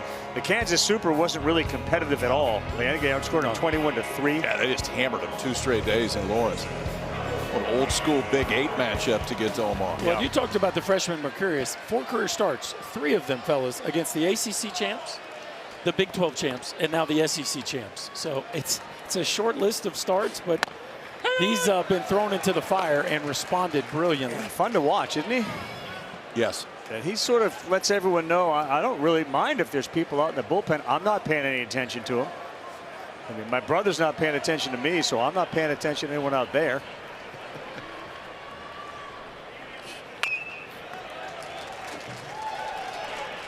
Xander's emotion carries into the dugout as soon as he sits down. He's even talking to himself. Yeah. No one's around him. He's just hyping himself up, and he walks off. He's like, that was perfect. He was pretty close to perfect. Yeah, He's I'm okay pretty with close. that. He knows. Bro's not sweating it. No. Finish the book. We're all done. Got to bring another one next game. Really good pitch from Aoki to start off the 5th. He gets Branch looking. Strikeout number 1 for a guy that has struck out 20 in the NCAA tournament. A backdoor 2-seamer right there, sticking on the outside part of the plate. He's hung in there, man. He is hung in there because it was wobbly in the first again. He gives up 3. Since then, just a solo shot to Brock. And you know that if you keep it close, this Georgia offense got a real chance. All right, so the 3rd time through the order, and it's Jason Walk. And he goes the other way with it again. He had a double his first time up, and Walk serves one into left, and he is aboard with 1 down. Well, we talked about on the other side, Ishikawa. Yeah. Jason Walk, another player that is just fine taking oppo knocks. Very comfortable with his own game, and that is a picture-perfect swing of the bat right there.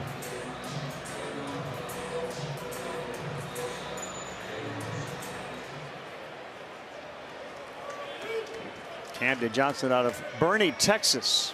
Played at that Bernie Little League a couple years ago. That Little League was in Williamsport at the Little League World Series. Aoki throws a curveball to get ahead 0-1. This AB has hit and run written all over it. You got a guy who can fly on first. You got a guy that can handle the bat up to bat. You got a strike thrower on the mound. There's a lot of things Oklahoma can do with their chaos offense right here in a situation like this. Not going, and this is a double play ball. Fielded, fired at first, not in time. Difficult play with bodies all over the place out there at second base. It looked like Wynn sort of laid back a little bit, and they flipped to Branch was low, and then he had to turn, pivot, and throw. Yeah, ball not hit hard either, and so he just making sure he secures the catch. But Camden Johnson, one of the hardest guys to turn a double play on in America, when he hits a ball less than right on the nose, he can just absolutely fly. That play's not even close.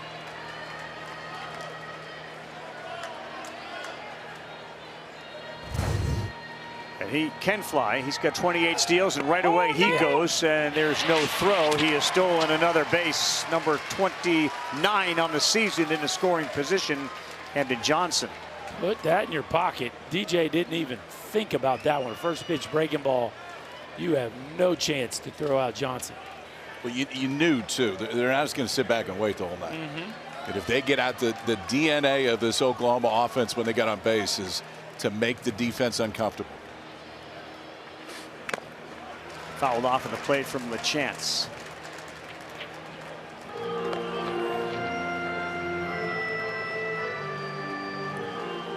$125 stolen bases on the season coming into the ball game tonight, the most here at the College World Series.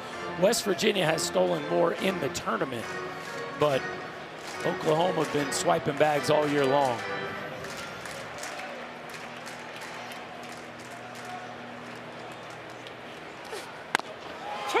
Wow, on the corner, LaChance, like, are you sure that's on the corner? He is the catcher for Oklahoma. And just wants to make sure that our home plate umpire, Kevin Sweeney, will do the same when Mercurius is on the mound.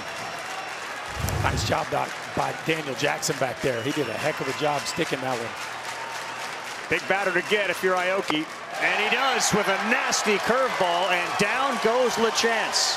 Changeup. He's keeping him in it, man. He is keeping him in it. That kick change has been one of the reasons why. Gets LaChance swinging, and OU strands another one right there. I got a good one now to the sixth, the two-run game, and we'll see if that Georgia offense can kick it into gear.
Leader, ABC, ESPN. It's always trophy season on ESPN. You can stream the biggest live events and the best championship moments however you watch, wherever you are, anytime, anywhere on the ESPN app. The mighty Carolina Hurricanes, who once called Hartford, Connecticut home, claim a Stanley Cup championship. Of course, New York is bonkers about the Knicks. Women's College World Series next up here at the Men's College World Series as Xander throws one inside.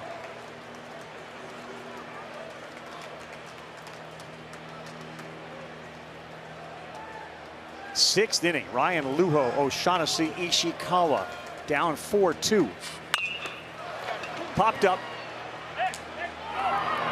Walk is there to make the play. He kind of dekes you, doesn't he? Like he's not sure if he sees it. He's got the glove up there. Well, he's kind of in and out of the shadows where he's playing out there in center field. There's a few different pockets of sunlight that he's working himself through. Had a heck of a night at the plate. Jason Walk, the center fielder. Yeah, see, he's coming from the sun to the shadows. It's you better be locked in playing the outfield here at the Chuck. O'Shaughnessy really laid on that 94-mile-an-hour fastball. I'd love to be able to be a fly on the wall when Xander's talking to himself in that dugout, just to hear what he is saying. That is a look of determination. Sword, O'Shaughnessy behind 0-2.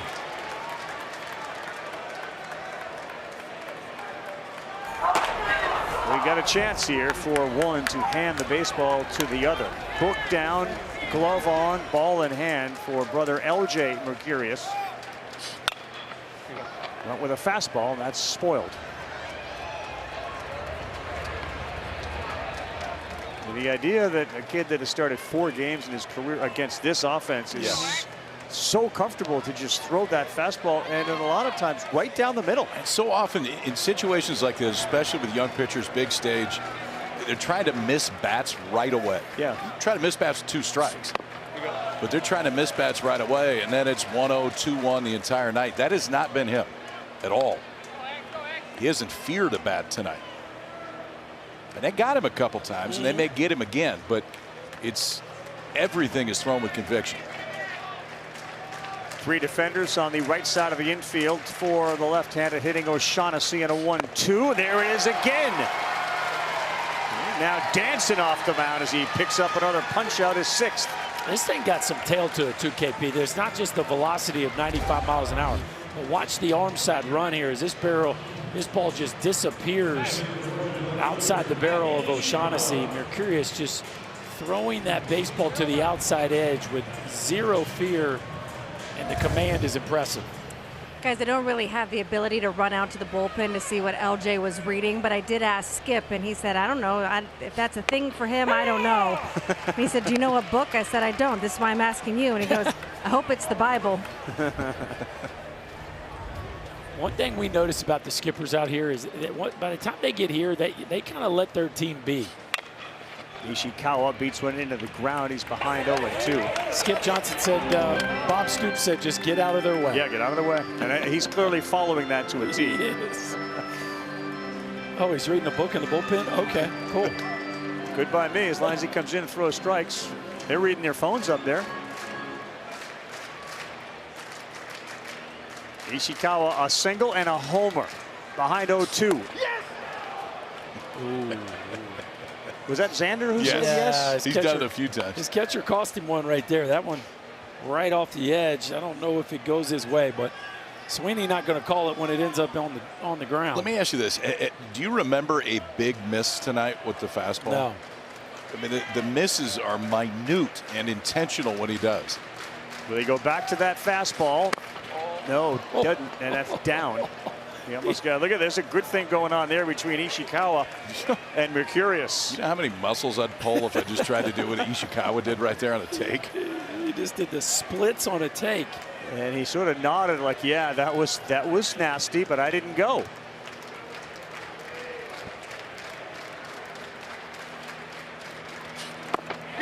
Did he? That time he did, and it's the pitcher who can nod as he heads back to the dugout with his 7th strikeout. Woo! Bring on my other one. This one's doing well. Let's see what the other one's got. Rolling here right now is Xander Mercurius. I don't think he's done yet. No, not yet. Not the way we're rolling. Finish him off with a curveball right there. Back-to-back strikeouts for the freshman who has got it going tonight.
Hope you're enjoying the 2026 NCAA Men's College World Series presented by Capital One.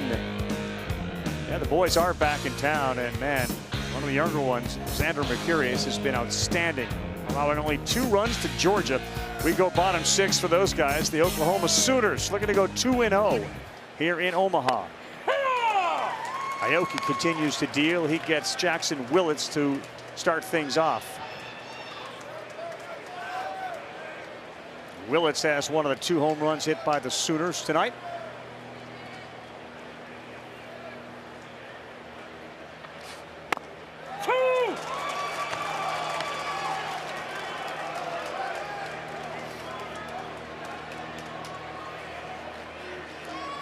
Yeah. Confirmation from one of our cameramen who acts as a reporter as well, asking Mercurius' mom if she knew what book LJ was reading. And similar to Skip Johnson, she said, I have no idea. Now she's texting saying, what book are you reading? Your brother is pitching. Can we dial it in a little bit?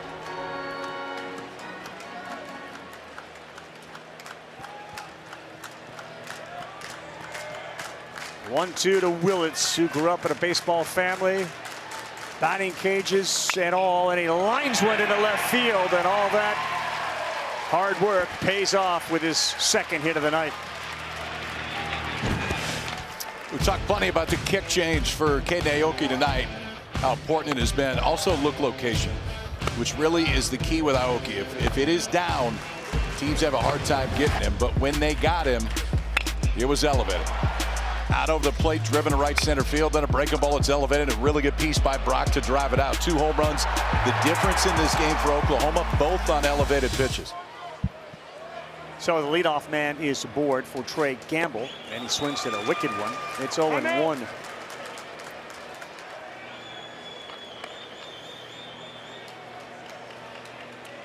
We always like to see the 0 next to the 2 Bs. He hasn't walked anybody, but got touched with that leadoff double. The hit batter threw one away. There was the error, and then the home run.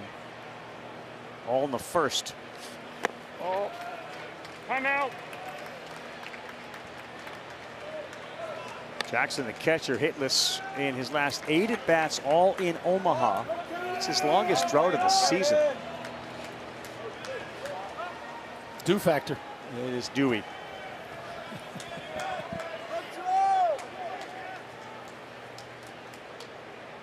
Aoki wants to get one on the ground. Turn 2.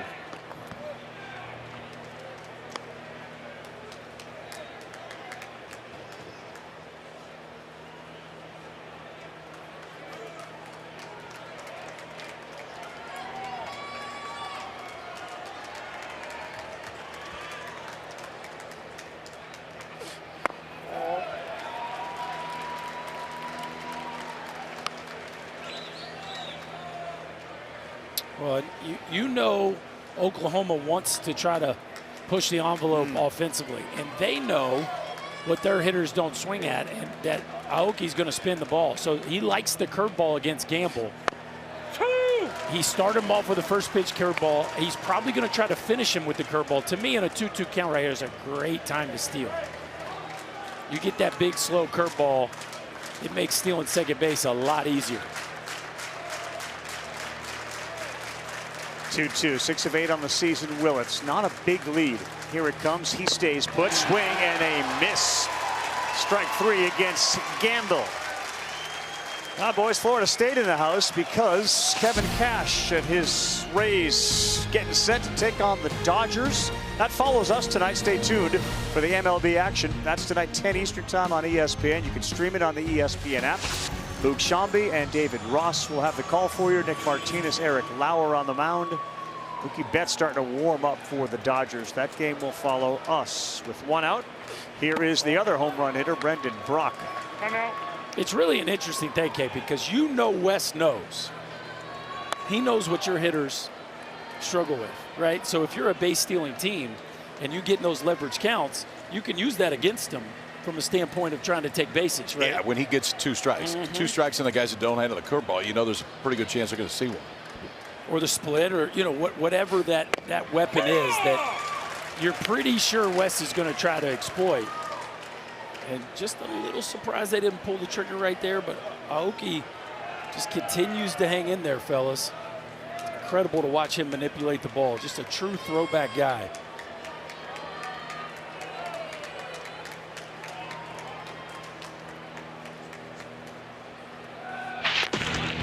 Wes Johnson's sister, I mean, he looks like an orchestra conductor sitting behind there, you know, like, okay, let's get things going. Navigated his team to a program tying 52-win season so far. As Brock gets ready for the 1-1. Willits faked, and that is in there for a strike. It's 1-2.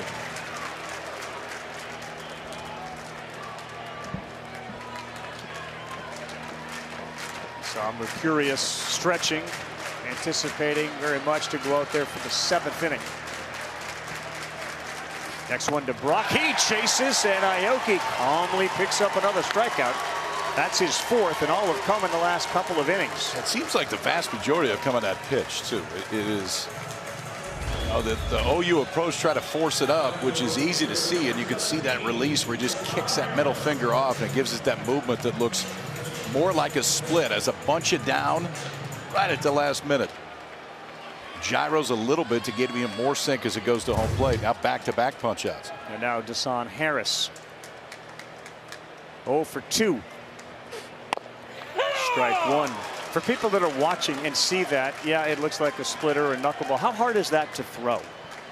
Well, seemingly it didn't exist until a couple of years ago. I mean, guys have realized, and they do it with guys that have a hard time getting out and really pronating, getting over the top of a changeup, and you can kind of cheat by kicking that middle finger or index finger at release, but it gives it the same movement as a split. It's a very effective pitch. Oh, yeah. And it's not only that it wasn't around, it seems like everybody now has some version of it. It's popular now, that's for sure, and it's popular because it works.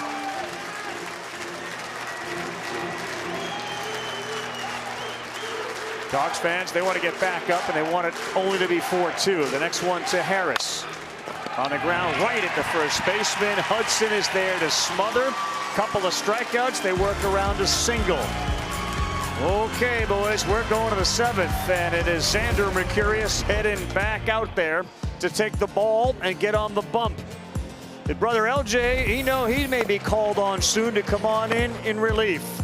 The Mercurius men center stage here in Omaha. What a great.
Out there on the mound has shown he is up to the moment here in the College World Series. Less than 5 starts in his career. His brother has made significantly more starts, and they have switched positions, with one now on the mound and the other coming out of the bullpen. And we very well could see one hand the ball to the other, but I'm not sure it's going to be easy to pry it out of this guy's hands. 6 or more in all 4 starts this season. as he moves to the 7th and continues to throw up and in 91 to start off Ryan Wynn. He'll be followed by Brandon Hudson, who's got a homer, Colby Branch, and if they get there, Ryan Black. 6, 7, 8, 9 in the order in the 7th.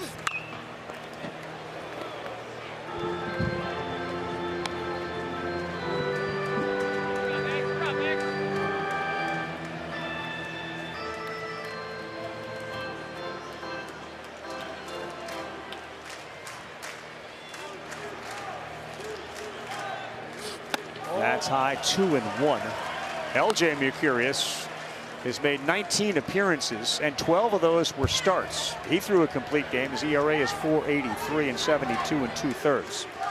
So he is still warming as Xander throws. That's the call he gets. It's 2-2, right at the letters.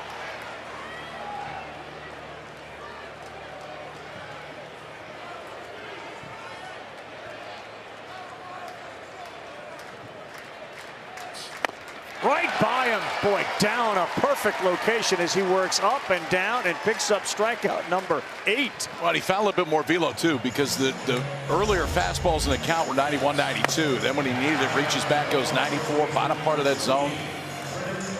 That's a fastball that just stays right there and has plenty of carry. That high carry fastball at the bottom part of the zone still works. You just can't miss in the middle. The longest of his career has been the best of his career, and a get-ahead strike. The 8 strikeouts tie a season high that he managed against Georgia Tech. He has struck out 4 of the last 5. Somebody is warm right now.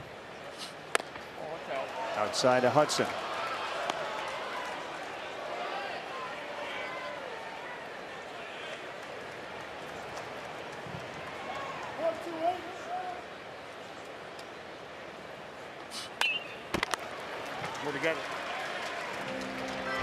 It's been hard to come by from an offensive standpoint for the Bulldogs, but Brendan Hudson got a hanging splitty out over the plate and launched this sucker into left center field. A couple solo homers is all they have, but this is a club that always has a puncher's chance late. They may not against Mercurius. Another one by Hudson. 9 strikeouts. And 4 in a row. Just when he thought at the beginning of this inning that stuff may be ticking down a little bit. He saw his brother and said, not so fast. Start reading again. I'm going to be out here for a little bit. 95 elevated this time to get Hudson, who took him deep last time. Punched out the last 2 in the 6th. Now the first 2 in the 7th. Awfully impressive. Colby Branch has already struck out. That's ball 1. So again, you just kind of look back on the decision that Johnson made. His mom and dad have loved every second of this. You're curious, when he found out he was going to go, he said, look, they got a lot of big guys on there, big dogs, and something I've never faced before. And then he said, I can't wait. Honestly, it's going to be great. And he's been pretty close to great. Well, it is an interesting dilemma. You're about to flip the lineup. You're at a part now where you're getting as far as he's pitched in a game, or from an inning standpoint, the farthest he has, longest all season long. And LJ in the bullpen has been their best guy in the postseason. Yeah. So it is an interesting dilemma. Now, something tells me Skip's not going to overthink it until this kid has a hiccup, but it is tough to not give the ball to LJ right now, as good as he's been in the postseason.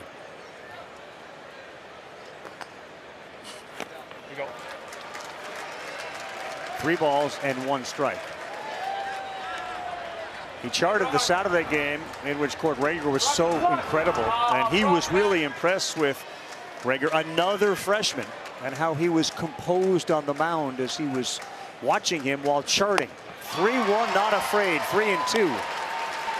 And it's been heaters, boys. I mean, fastball after fastball. You're going to see another one right here.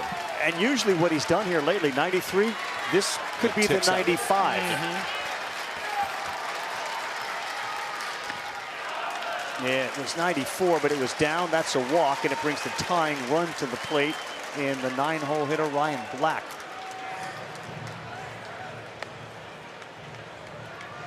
Just his second walk of the night against those 9 strikeouts.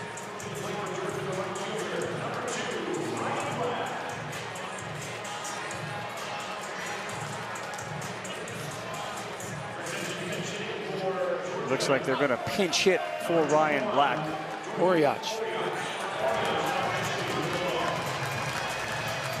Big Jordy Oriach gets a chance to come in here and impact the game. And this is love this call. This is the embarrassment of riches that Wes Johnson has at his disposal. You got a guy like Oriach coming on who can tie this ball game up. A big physical hitter that has a chance to make this a brand new ball game if Mercurius makes a mistake. A 300 hitter with 7 home runs. At the knees of Oriach. And that's one, says Mom.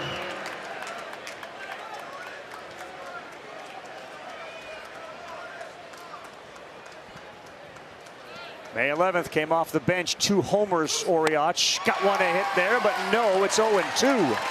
And that's 2, says Mom.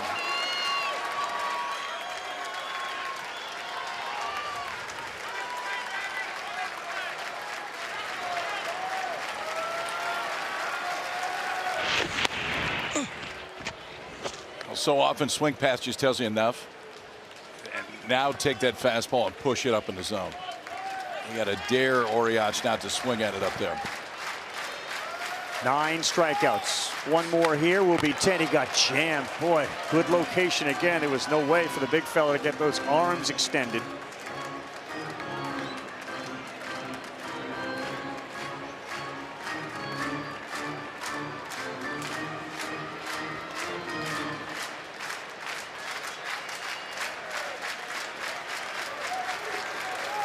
This is his 100th pitch, and he couldn't get it by him. Oriach spoils another. It's a good job catching up to those 2, because the first 2 fastballs Oriach saw, he was late on both. Now he's been able to foul 2 in a row off the last at 95. You go to off speed right here? I think he's showing something down. Away, and another foul ball, and it's a steady diet of fastballs. Something off the plate and off speed. No intent to throw a strike 0-2, but something just to slow him down a little bit. Tremendous theater for Xander Mercurius and Jordy Oriach, a pinch hitter. They're down by 2. College World Series winner of this game improves to 2-0. And this ball is hit well left field, but it's going to stay in the park for Brock, and Mercurius wins another battle. And that is called stomping off the field and not looking at anyone. I ain't coming out.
He's been living and dying on every pitch. Taki in the air to center. That ball is gone! It's gone! Dayton Taki sends Oklahoma to Super Regionals! Man, that's a shot, isn't it? Might be the farthest one I've ever hit. 454 feet over a board, if you like that. That was, in the moment, the greatest hit he's ever had. But we're watching the greatest show on dirt and one of the better performances, and we've seen a ton over the years, boys. on this mound. But here you got a freshman who is flushing one of the better offenses we've seen in a long time. And he certainly looks like he is preparing himself to come back out. Yep, he certainly didn't look done. He's in that mode. It doesn't appear that they have told him he's not in the game. I just don't know if you would run him back out there to face the top of the order, because that's who's due up for Georgia. Well, here's Taki. I think it might make you wonder what your appetite to get in a fist fight is. That's what it feels like. No, what it feels like is somebody else go tell him. That's when you grab somebody. You walk down there and tell him. Tell Xander he's done. Yeah. Boy, he fooled him badly. That's a strikeout at Taki. No one has told him that he's done. He's done the same routine that he has done every other inning. He comes and takes a couple deep breaths. He puts the heat wrap on his shoulder. One of the staff just came over, said, "How we're doing?" Oh, Skip just gave him the thumbs up. Skip's going to come down here and have a conversation. Okay.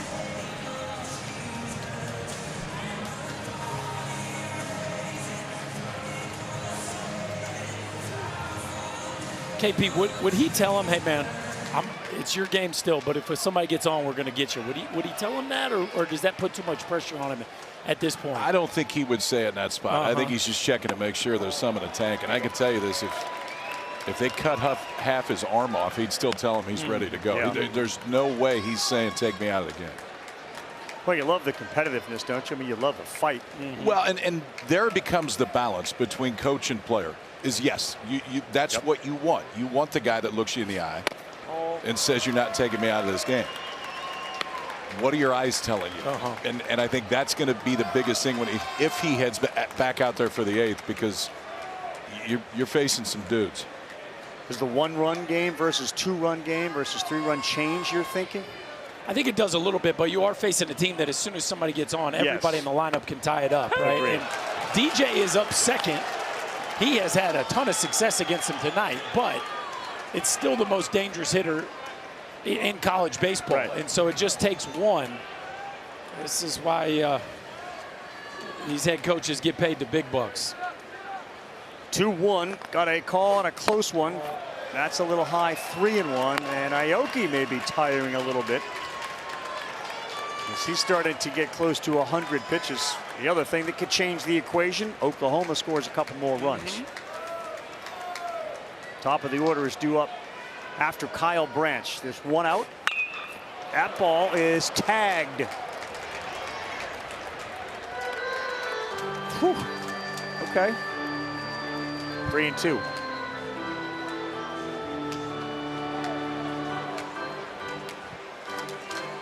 Scott Newman, the better defensive center fielder, is now in center field. Ryan Lujo has moved to right field. And here comes the 3-2. This ball is lifted to left, taking a few steps back, Ishikawa, and he is there, and that's the second out in the bottom of the 7th.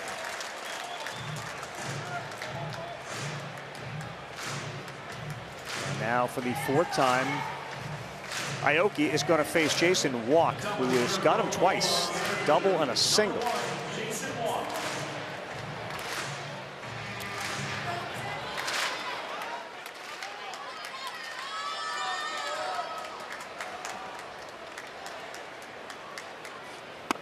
Ooh, maybe his best breaking pitch of the night. That may be all he sees this time, too, because Walk's good swings have been on the fastball. The last time was that two-seamer out away that he just filleted into left field and doubled off the right center field wall in the first on a fastball. Walk outstanding in center field with a bunch of highlight reel catches tonight. Shined offensively. Takes one down and in, 1-1.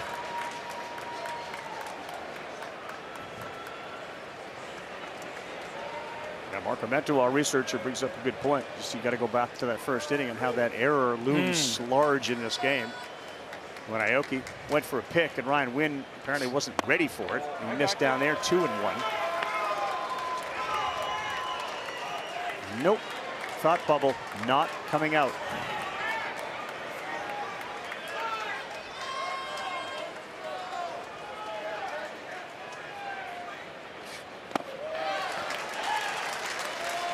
Yeah, just no telling how that inning plays out. But again, that is part of what the Oklahoma offense forces you to do. You're constantly concerned about the run game, throw a ball into center field, and it really is, it's changed the whole complexion of this game.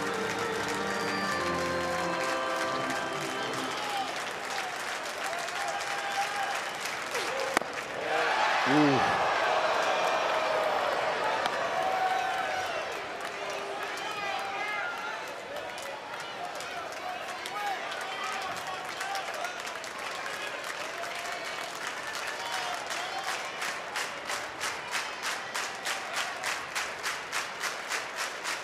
Three-two, two down, bottom 7, 4-2 Sooners. Sayoki delivers and he picks up a punch out.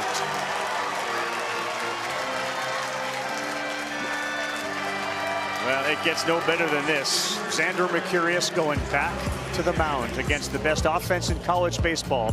It'll be Phelps and then Daniel Jackson when we come back.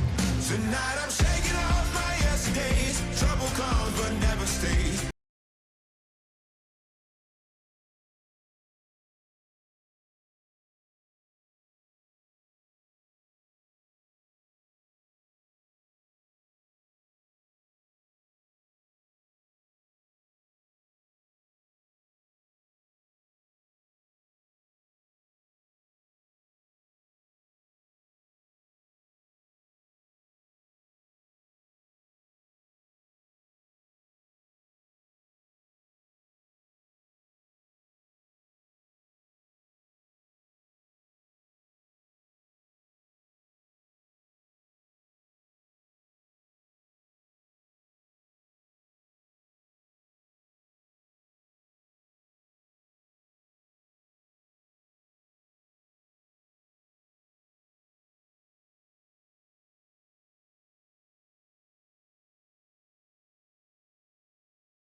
All right, Kyle Peterson, we look at tonight's Capital One rewarding performance. It is that guy right there.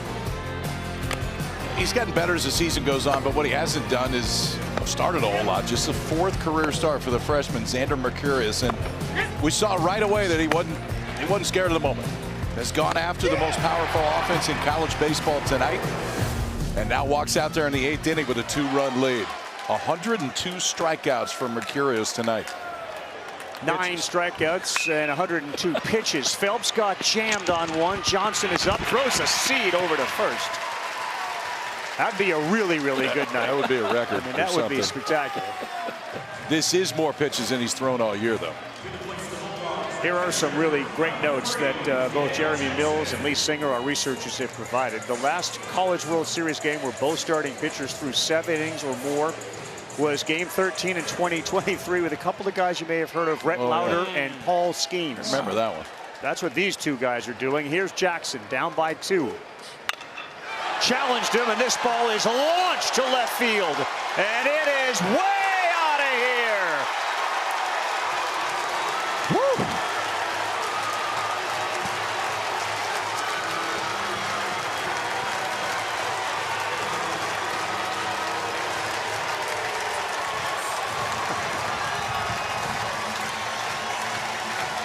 The Rhino is in the building with a 446-foot blast. It's a 1-run game. DJ took that one personal, boys. He got blown away with 3 heaters last day, B. Not this time. That's what it looks like to be ready for a fastball. And I think he let out a little bit of frustration right there. You're not seeing a lot of smiles. You love the fight, you love the challenge, but that was just one too many against Daniel Jackson, who he had struck out twice. And Skip Johnson makes his way to the mound.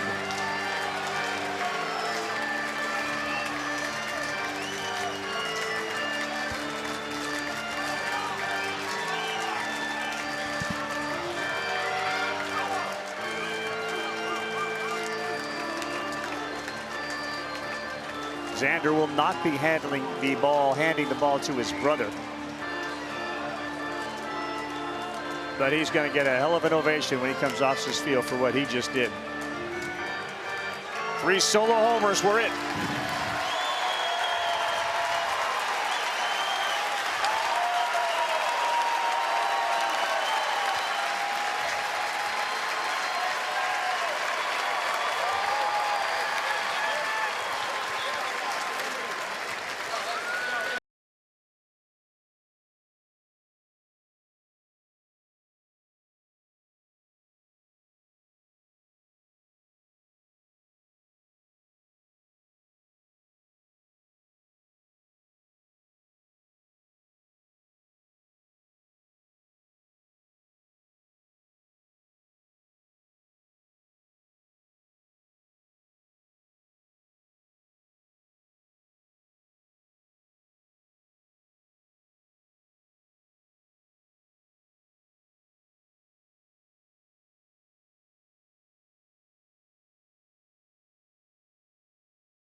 Xander, like the rest of us, going to watch how this game plays out. 1 out, top of the 8th, a 1-run game. Jackson Cleveland on his first pitch. A breaking ball lands in there for a strike. 25th appearance for Cleveland ties him for the team lead with Jason Bowden. He's been a journeyman as a collegiate North Central Texas, Lamar University to the University of Miami. 0-1, and that one was hung in the middle, but it's fouled straight off by Ryan Luho. Kind of been the anointed closer. 8 saves as tops on this Oklahoma team. It's a low 90s fastball. 2 different breaking balls. You can see him gripping that split. He doesn't throw it a ton. Not a giant amount of swing and miss for a closer when he comes in as the freshman looks on. Leaves with a 1-run lead. On an 0-2. And a liner into left field. He watches it. He thinks about 2. He puts the brakes on. Luho is aboard, and the go-ahead run is coming up. So, boys, if you go back to DJ's previous at-bat, he gets blown away with a heater, and Mr. Mercurius had a little something extra at the end of it. And I don't think DJ forgot that. He goes up there and ambushes a first pitch heater. And you talk, that's the old school Scotty Rowland right there. Yep. Put your head down. I know where that one ends up. Some frustration let out, and DJ wins the last round in that fight. But Xander had a couple wins himself. He did. He had plenty of wins tonight. Pinch hitter is Jack Archimone.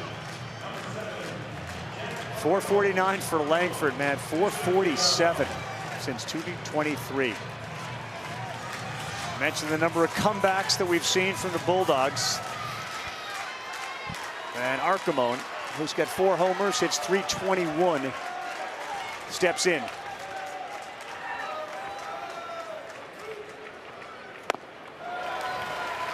So they did this in the SEC tournament when Michael O'Shaughnessy was struggling. They gave Jack Archimone a start, and he rewarded him with a really nice stretch of baseball.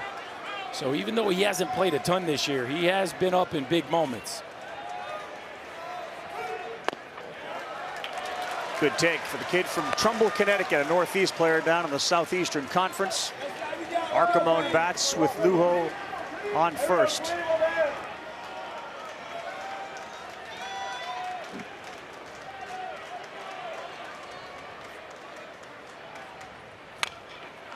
a slow roller pulled foul.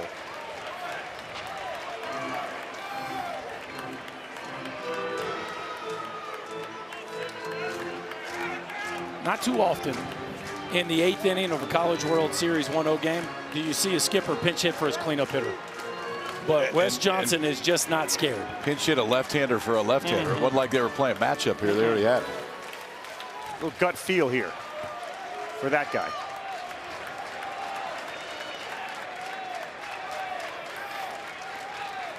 Cleveland ready, comes with it. This ball is lifted up in the air on the infield. Second out. Good off-speed pitch, got him way out in front of it. For the latest news, insight, and in-depth analysis from the 2026 College World Series, we invite you to visit NCAA.com. It's your official online home for all NCAA championships.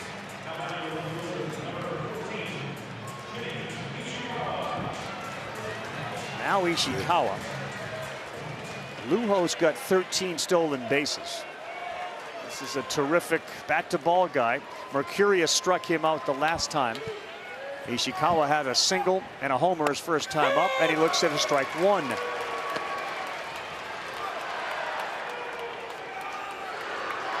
It's back-to-back splits right there from Jackson Cleveland. You could see Arkema when he came back in the dugout said, I don't know what pitch that was.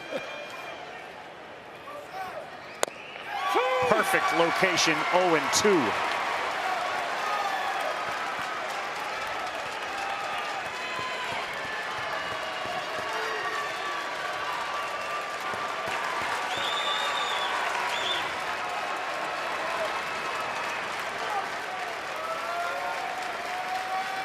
Very good two-strike hitter. Ishikawa, the same as that last plate appearance where he checked the first one. He couldn't check the second. Well, your legs are your brakes when you're trying to put the brakes on a check swing. And Ishikawa gets in his legs so much, he ends up in the splits. Look at it. You got to use your legs to try to hold that bat back. And man, he is fun to watch, isn't he?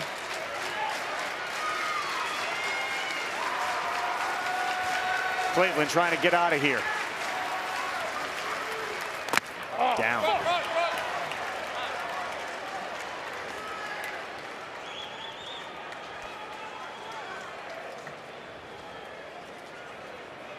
That one caught Kevin Swinney in the hand, maybe? Yep.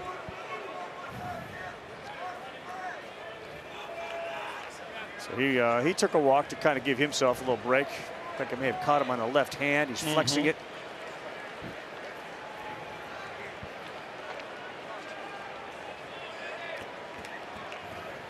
.447-foot home run off of that guy. And the wheels are spinning in everybody's head right now. Team's trying to go 2-0, get the upper hand in this College World Series. Fantastic battle tonight.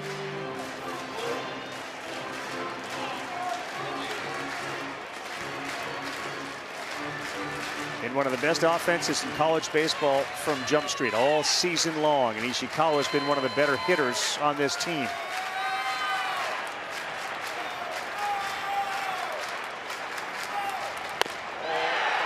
Close. What a good job by LaChance, the Canadian, behind the plate to try to frame it, but he didn't get it.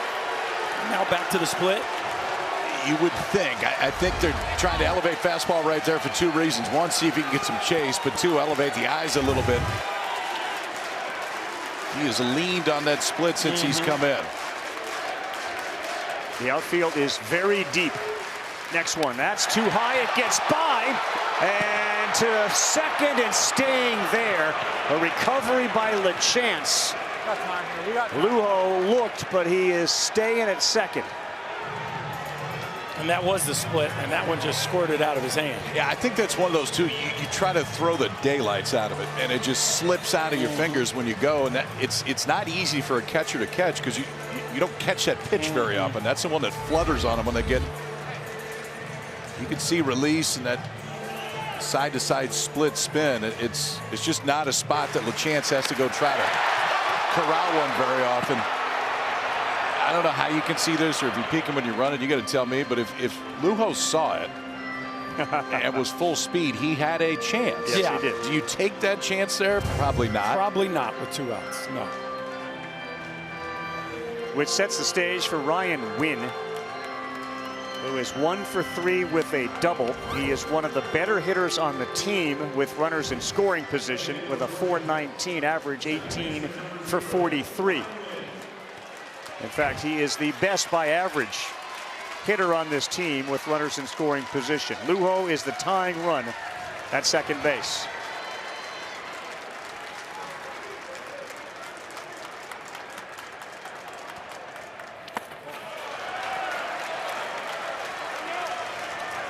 One that sailed to the backstop, one that comes up well short. The conviction you saw from Xander Mercurius, you don't necessarily feel it right now from Jackson Cleveland on the mound. Well, it's such a different look. You went from power stuff to a guy that's really just trying to kind of trick you with his splitter.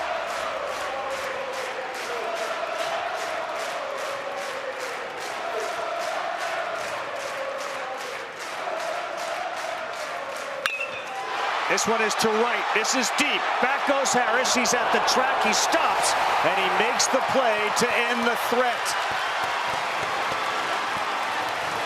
But we head to the bottom of the 8th, and we got ourselves a dandy tonight. 4-3 Oklahoma. Stay with us, folks. There's a couple more chapters left in this one. The Rhino makes it a one-run game.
NCAA Men's College World Series presented by Capital One. What's in your wallet? Got a little launch pad going tonight. Jackson Willits got it all rolling with a 3-run home run. Georgia's blasted 29, Oklahoma 21. Hanging with him, the most impressive shot by the Rhino. Daniel Jackson, 447 feet. Horns are out, tarps are off, and we are locked to the bottom of the 8th. This ball is lifted to left field. Camden Johnson, nope, into the glove of Ishikawa, and Camden Johnson, the second hitter, is retired as Aoki comfortably into the 8th. And speaking of comfort. So think of all the things that Aoki's done for him tonight. One, he's given him a chance. He gets this far. The other thing is if they get beat, they're coming back in a day.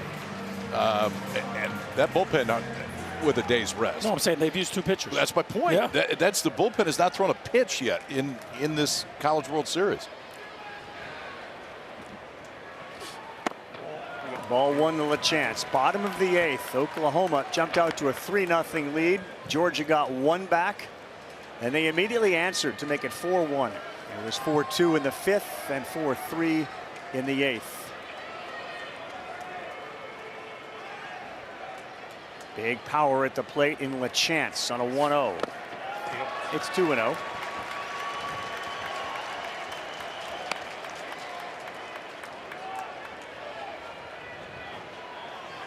So Wes Johnson, he went to Archimon. That didn't work. He had Wynn up, their best hitter, with runners in scoring position. That ended the inning. 7, 8, 9 are due up in the 9th for Georgia. LaChance, big swing and a breeze by. It's 2-1.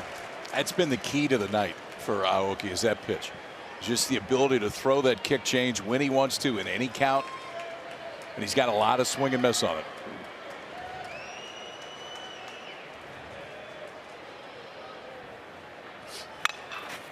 Beaten into the ground in the hole. Phelps has it. Fires. That's offline. Good effort over there by Hudson, but Phelps did not make an accurate throw on an acrobatic play. You got to know your runner. So I know you ran a long way for it, and I know you had to spin, but I think if he sets his feet after he spins, he throws LaChance out because, again, that's a big man playing on a bum wheel, and we know Trey Phelps has a flair for the dramatic, but we got to have an idea of who's getting down the line right there, and I think he rushed it without having mindfulness of the base runner.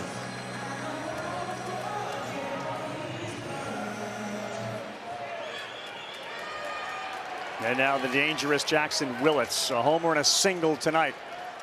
They could use some insurance, up by 1 against Georgia. Underneath it and back out of play. This was the first one. This wasn't 447 feet, fellas. No, but it was enough. How about 380 feet, just over the right center field wall. A sinker that didn't sink. It gets hit into the seats, and the Sooners struck first, and boy, are they glad they did, clinging to a 1-run lead. How about a 424 batting average in the tournament? I know. Just a really good player.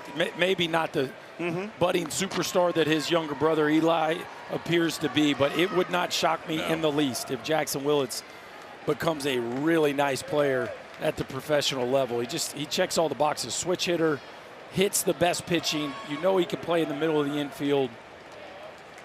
Great kid, phenomenal work ethic. The 1-1, that one was hanging up there, and he fouled it back. The coaching staff always talks about him too. There's just something about him, like they want him up. And he got that hit to tie the game at Georgia Tech before they end up walking him off with Taki in the next inning. But you take a poll of that dugout. Who do you want up when it matters the most? They're going to answer this. They're pretty comfortable right now.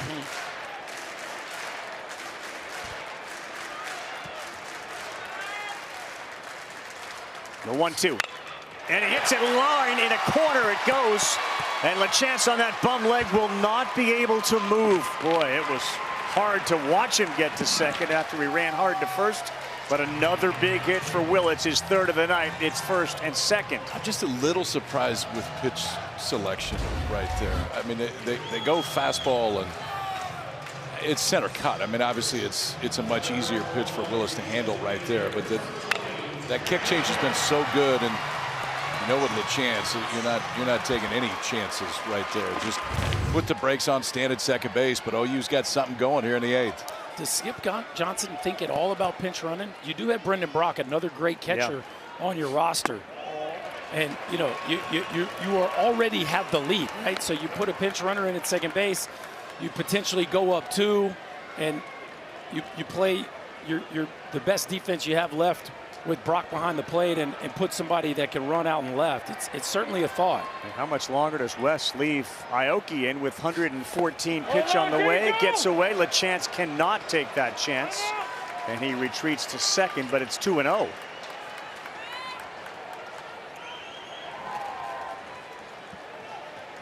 So Matt Scott has been up a couple of times now, throwing for Georgia in the pen.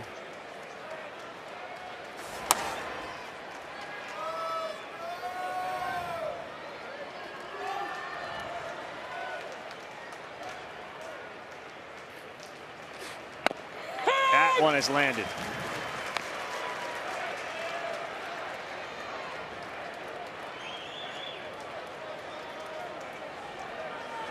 Georgia has turned 42 double plays this season. This would be one of the biggest ones all year if Aoki can get a ground ball off the bat at Gamble. Liner caught. They're going to get 2 because LaChance is off. It's the 43rd double play of the year. It came at the most opportune time. We're going to the 9th. Georgia down a run.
From the first pitch in February, Georgia has hunkered down on every aspect of the game.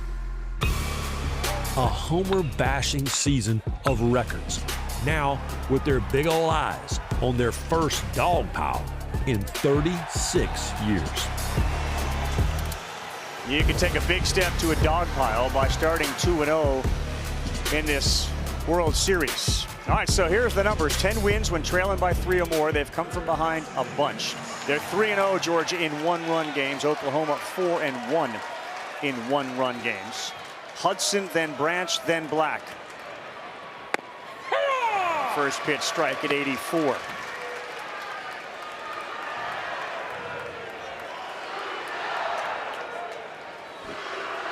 A solo home run that came in the 5th.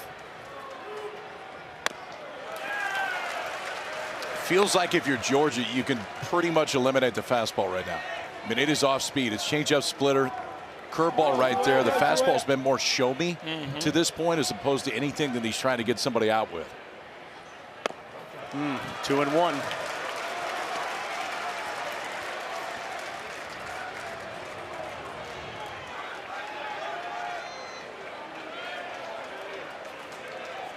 Nobody cheering harder than Xander Mercurius as he watches a 2-1 right by him. Boy, 91 miles an hour down the middle. 2-2. I think that's what you get right there, KP. Probably sitting a little soft. Maybe not purely guessing, but certainly tardy on that heater. Yeah, 91 ran right by him. Defense sends 3 to the right side, expecting a ground ball from Hudson. They get it, but it finds a hole. They flooded with 3, and Brennan Hudson has got the leadoff man on in the 9th. All the stars in this lineup, it has been Brennan Hudson. Come up with hit after hit after hit. A couple more tonight, leads this team in postseason batting average, and yet another clutch swing of the bat right there to get it started here, down a run in the 9th. Well, we started this evening talking about the brothers, the sets of brothers, the Mercurius brothers and the Branch brothers, and here is Colby.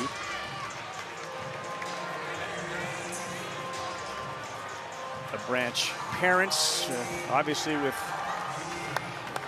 rooting interest on both sides. And shirts to reflect that, Carey and Rusty. We got to get a pinch runner here.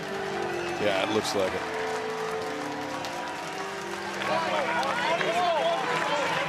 Ty Peoples. It is Ty Peoples who is going to be a pinch runner for the Georgia Bulldogs. Check the numbers on Peoples. He is 3 for 3 in stolen bases. You letting Branch swing here? Oh, yes. Yeah. Oh, That's who Georgia is. They're going to do what they do.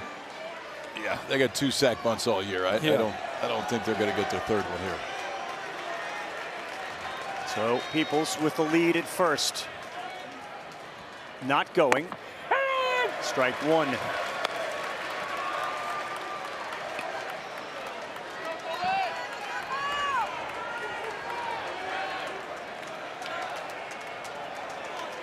What do we do? We got 1 son on the field. We got 1 at the plate. And that is pulled foul, and Cleveland works ahead 0-2. He got away with one right there. That was a split that was sitting middle. And Kobe Branch just came right over the top of it. And he throws that split a ton to lefties. He has not thrown it nearly as much to right-handers because the outcome hasn't been nearly as good. Branch a little bit out in front, now in an 0-2 hole. Cole Johnson's moved into the on-deck circle, was a pinch hitter. 0-2, Peoples doesn't go, sails high, a little more velocity at 93.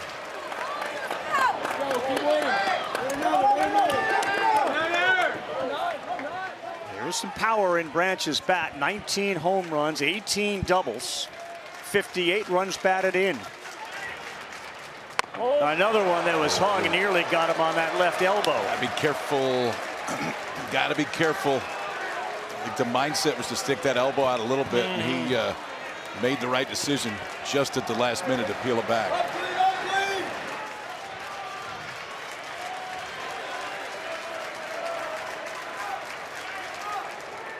Oh, he underneath it, a big strikeout there for Jackson Cleveland on one up in the zone. The dreaded mistake strikeout. Yeah, it's the slider that when you let it go, you're not real happy where it's going to end up. But I think it just fooled Branch. He was expecting that ball to come down a little bit in the zone. For Jackson Cleveland, giant spot right there. I mean, not exactly the way you wanted to do it, but the outcome is exactly what he wanted. So Ty People stays at first base as the pinch runner. And they go with the pinch hitter, Cole Johnson. He is a freshman with .310 batting average on the year. Couple of homers, 13 runs batted in. Called strike one on the corner.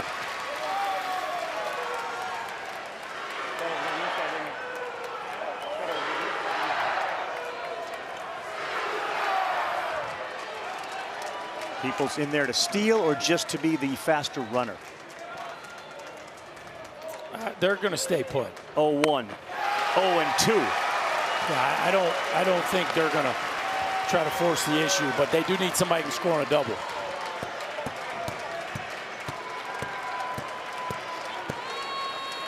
Jackson Cleveland came on in relief for Xander Mercurius as they try to land this one. The 0-2 is coming to the 9-hole hitter, Johnson. That's a little outside, 1-2. Like the intent. I mean, that last fastball was up. The Johnson swung right through. They tried to go right back to it. That one just too far off the plate to get an offer.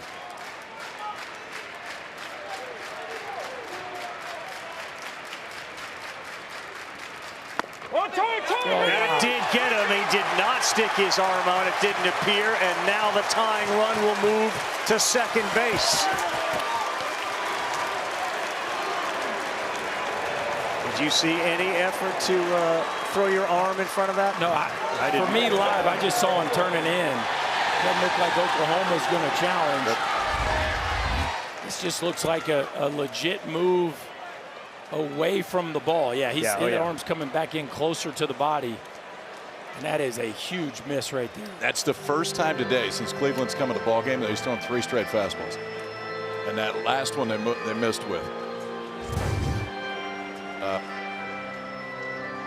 Yeah, it looks like they're reviewing it.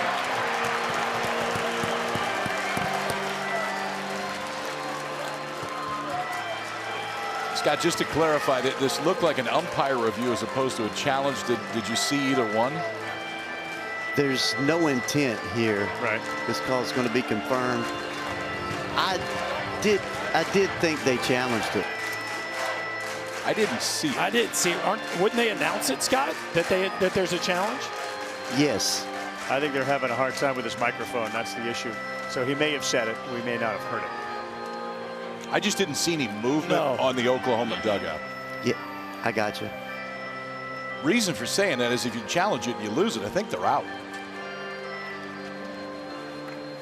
That's correct. In our game at this point, it's almost a moot point because they're going to go on anything close anyway. Okay. See if it's working.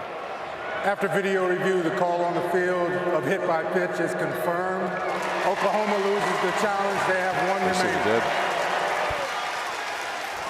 All right, boys and girls, we are now set to have the enigmatic and full of flair Trey Phelps step to the plate for Georgia. Johnson is going to come out.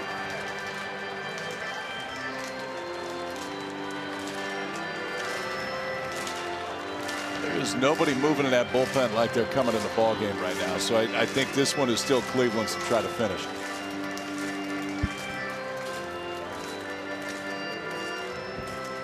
So Phelps, who has got a hit tonight, but is mired in a slump. The last one was a ground ball to third. The hit was a single, which sometimes can get a guy out of it. But he has been really good all season, like this team has, with runners in scoring position. And the biggest run out there is at second base. He's a .350 hitter with runners in scoring position. Look, if you're Wes Johnson, I know you'd rather have the lead. But you got Phelps and DJ up with the game on the line in the ninth. I think you'll take your chances with this scenario. And 2 guys on. I mean, it's for this offense that when we talk about them, those are the 2 guys you talk about first. Those are the 2 guys you're going to see right here. Now, similarly, a ground ball, Phelps is very fast. He's a difficult guy to double up. So we're going to get a big offensive timeout on the first base side.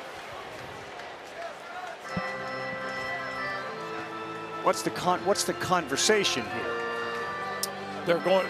I love how they do two different meetings here. Wes and Ammirati talk to the base runners, and then Will Coggin talks to the hitters. So there's two different conversations. What are we going to do with the ball in play? What are our reminders? Freezing on a line drive. Right. We're talking about the outfield depth. We're talking about the chances. Who can throw in the outfield, all that kind of stuff. And then Coggin is going over. You see Branch in the middle of that too. Who is this guy? What does Cleveland have? What's he trying to get us out with? I think a big part of that, especially with the base runner at second base, is reminding them of the outfield arms. Yes. Like you said, just make sure you know, like, this is where we got a better chance to go. And that outfield, if it holds true, is playing pretty deep all the way around. So the stage is set for Phelps, who has been the middle of so many big moments for them this year. First one called strike one. You said it, KP. Brendan Brock has no thoughts of throwing anybody out in left field. I mean, he is playing behind normal depth. Yeah. They are playing to not lose the lead more so than allowing the game to be tied up. Peoples leads off second. He's the pinch runner, and the 0-1 to Phelps. Got one to hit, and it is pulled foul. And again, Cleveland has worked ahead. He finds himself 0-2. With Daniel Jackson, the likely Golden Spikes Award winner, the Buster Posey Award winner. He's won them all. He's got a homer that traveled 447. Will they get a chance to get him up?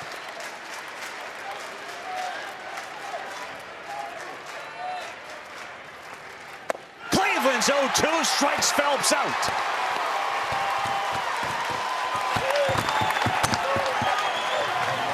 And here comes the man who has put up historical numbers in this 2026 season. Daniel Jackson to the plate.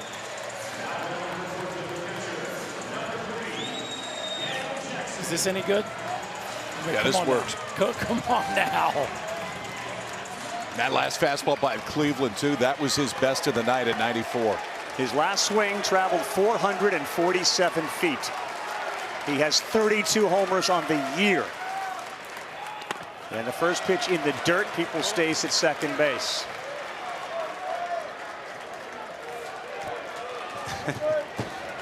Here was the starter, Xander Mercurius, who was fantastic.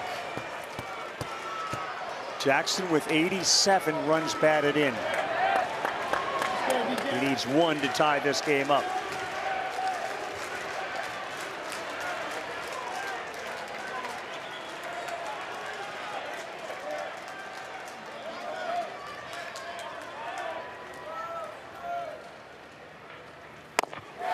That's a good pitch. You thought about it. Had some late break, and it's in there for a strike. Well, it's a good pitch and a great take. Yep. That's not the one DJ's hunting. He's trying to get something up and out over the plate that he can hit in the gap or get in the seat. So beautiful take right there, and a well-executed breaking ball at the bottom of the zone.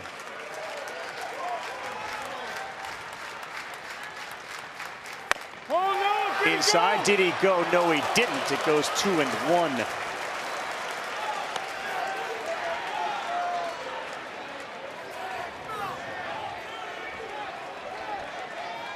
They all know they are enjoying something very special here at Charles Schwab tonight. Cleveland is ready. Oh, he hung one, and this ball is lifted to center field. It is not deep. It is called by Walk. He's there to make the play.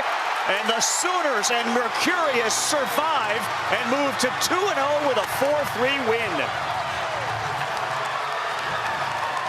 What a game, boys. What a game. Can't ask for much more than that one, can you? I mean, we had homers, we had drama, we had star performances on the mound, and ultimately the Sooners stay red hot.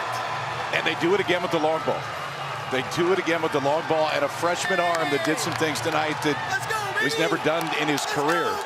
First on that list is he got his first career win. He gets his first career win here tonight, works into the 8th inning, and was outstanding.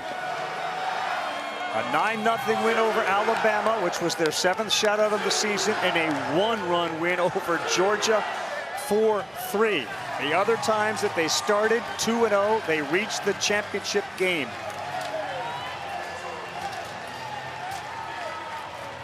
I don't think you can say enough about Xander Mercurius, and boy, how close was Jackson? Yeah. This thing is sitting there. This was not the best breaking ball Jackson Cleveland's ever thrown. He got lucky that it didn't break another couple inches, because DJ Swain, look at that look. He knows he missed it by a centimeter, and Oklahoma wiggles out of a really interesting one. And boys, we got Texas and Georgia tomorrow night. With the Sooners waiting for the winner. Yep.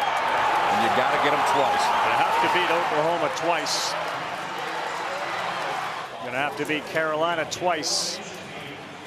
Heck of a job. He stuck with Xander Mercurius as long as he could. He didn't go to his brother, but he went to that guy who picks up his 9th save of the season. And he does it against one of the best hitters we've seen in a long time. Can't wait to hear what Xander Mercurius has to say. We'll find out right now, KB. Xander, congratulations. You held one of the most powerful offenses in the country to just 3 runs. How'd you do it? I mean, I didn't do it by myself. I know that. So, I mean, Dayton LaChance back there called a great game. Skip Johnson called a great game. Everybody called a great game, and I'm just glad I got the opportunity to go out there and, just do my stuff, We saw the emotion from you. There was a period there in the 7th inning, 4 straight strikeouts. What were you feeling deeper into the ball game? Honestly, I just knew I had to lock in, do it for my team. These offense, they put up 3 runs early, and I'm just happy they gave me the run support to go out there and pitch freely. Your first win comes in the College World Series. I watched you walk off, and you looked up into the crowd with a standing ovation. What does this moment feel like? I mean, all I have to do is just take it all in, man. It's honestly surreal. I got to do it in front of all these people, and I'm just so happy, that my team was able to do it, pull it off, and Cleveland come out the pen and finish it off for us is great. I know you can't see it, but your mom is in the stands right now. There's tears in her eyes. She gets to watch you. We didn't get to see Big Brother today, but to do this as a family, what's this meant? It means the world. It means the world. I mean, I can't really say anything more. They raise great kids, and I'm just happy. Don't forget about my sisters. My sister's out there too. But, I'm just happy they're able to come out here and watch me play and watch my brother play. Congratulations. We'll see you in a couple days. Thank you. Thank you. Ravi. Thanks, KB. Yeah, what a moment for Mom Christina, Dad Neil. They were there. Of course, his brother LJ. He just missed. They're going to have another chance, but they just missed. Georgia, guys, went 0 for 12 with runners on and 0 for 3 with runners in scoring position. And you stick there with Christina for a moment, and Xander Mercurius, a career night. Longest outing of his career, 7 1/3. Most strikeouts in his career, 9. And as good as he's been, that was career win number 1. How you like that on your resume for your first career win? They're just doing stuff that you can't predict. That's where Oklahoma is. Their whole postseason story, the offensive explosion. They've won back-to-back games with freshmen. And what else can you say? But they are on a serious run. Well, and it's kids that as the season went on, they got more confidence in. But if you looked at Mercurius's numbers this year coming in, he had a 5.8 ERA. Yes. I mean, there wasn't it. Now, the stuff doesn't tell you that. The stuff that we saw tonight is not 5.8 ERA stuff. But he also, man, he was fearless. Absolutely fearless. And every single pitch was thrown with conviction. Even after he gave up 3 home runs, nothing changed. Give Jackson Cleveland credit, man. I mean, he wiggled out of some. Don't get me wrong. Georgia left 2 on in the 8th, left 2 on in the 9th. They had their chances late, just couldn't push them across. You do wonder if some of those late season starts, postseason starts, in talking with Skip this morning, seemed to help understand what Mercurius was all about. He got that identity, and I think we really saw who Skip knew had the ability to do what he did tonight, because that guy right there challenged every single hitter. Yeah, well, these guys feel bulletproof right now. They've run through the gauntlet. What else can the game present them that they don't feel prepared for? Now they have an off day. Now everybody's rested up and ready to go. And Texas and Georgia are going to have to battle it out to see who gets a chance to try to beat the Sooners. They got to beat them twice. And this team, boy, do they have a lot of momentum. There's a feel about them. Yep. There is a feel about them. There is a feel about them. I got a feel about tomorrow night, too. Tomorrow night's going to be pretty good. You put those two together, one goes home, one plays on. We got a fun evening tomorrow night, boys. We do. We'll start things with West Virginia and Troy tomorrow at 2 Eastern time on ESPN. 16 seed West Virginia and Troy in an elimination game. Mercurius was crazy good tonight. Both teams put on quite a show. The College World Series, the greatest show on dirt, delivers again. Say so long for our great crew, Bill Palladino and Jeff Evers in the truck and the entire crew supporting them. For Kyle Peterson, Chris Burke, Chris Budden, I'm Carl Rabbit saying so long. It's now time for Major League Baseball with John Shambi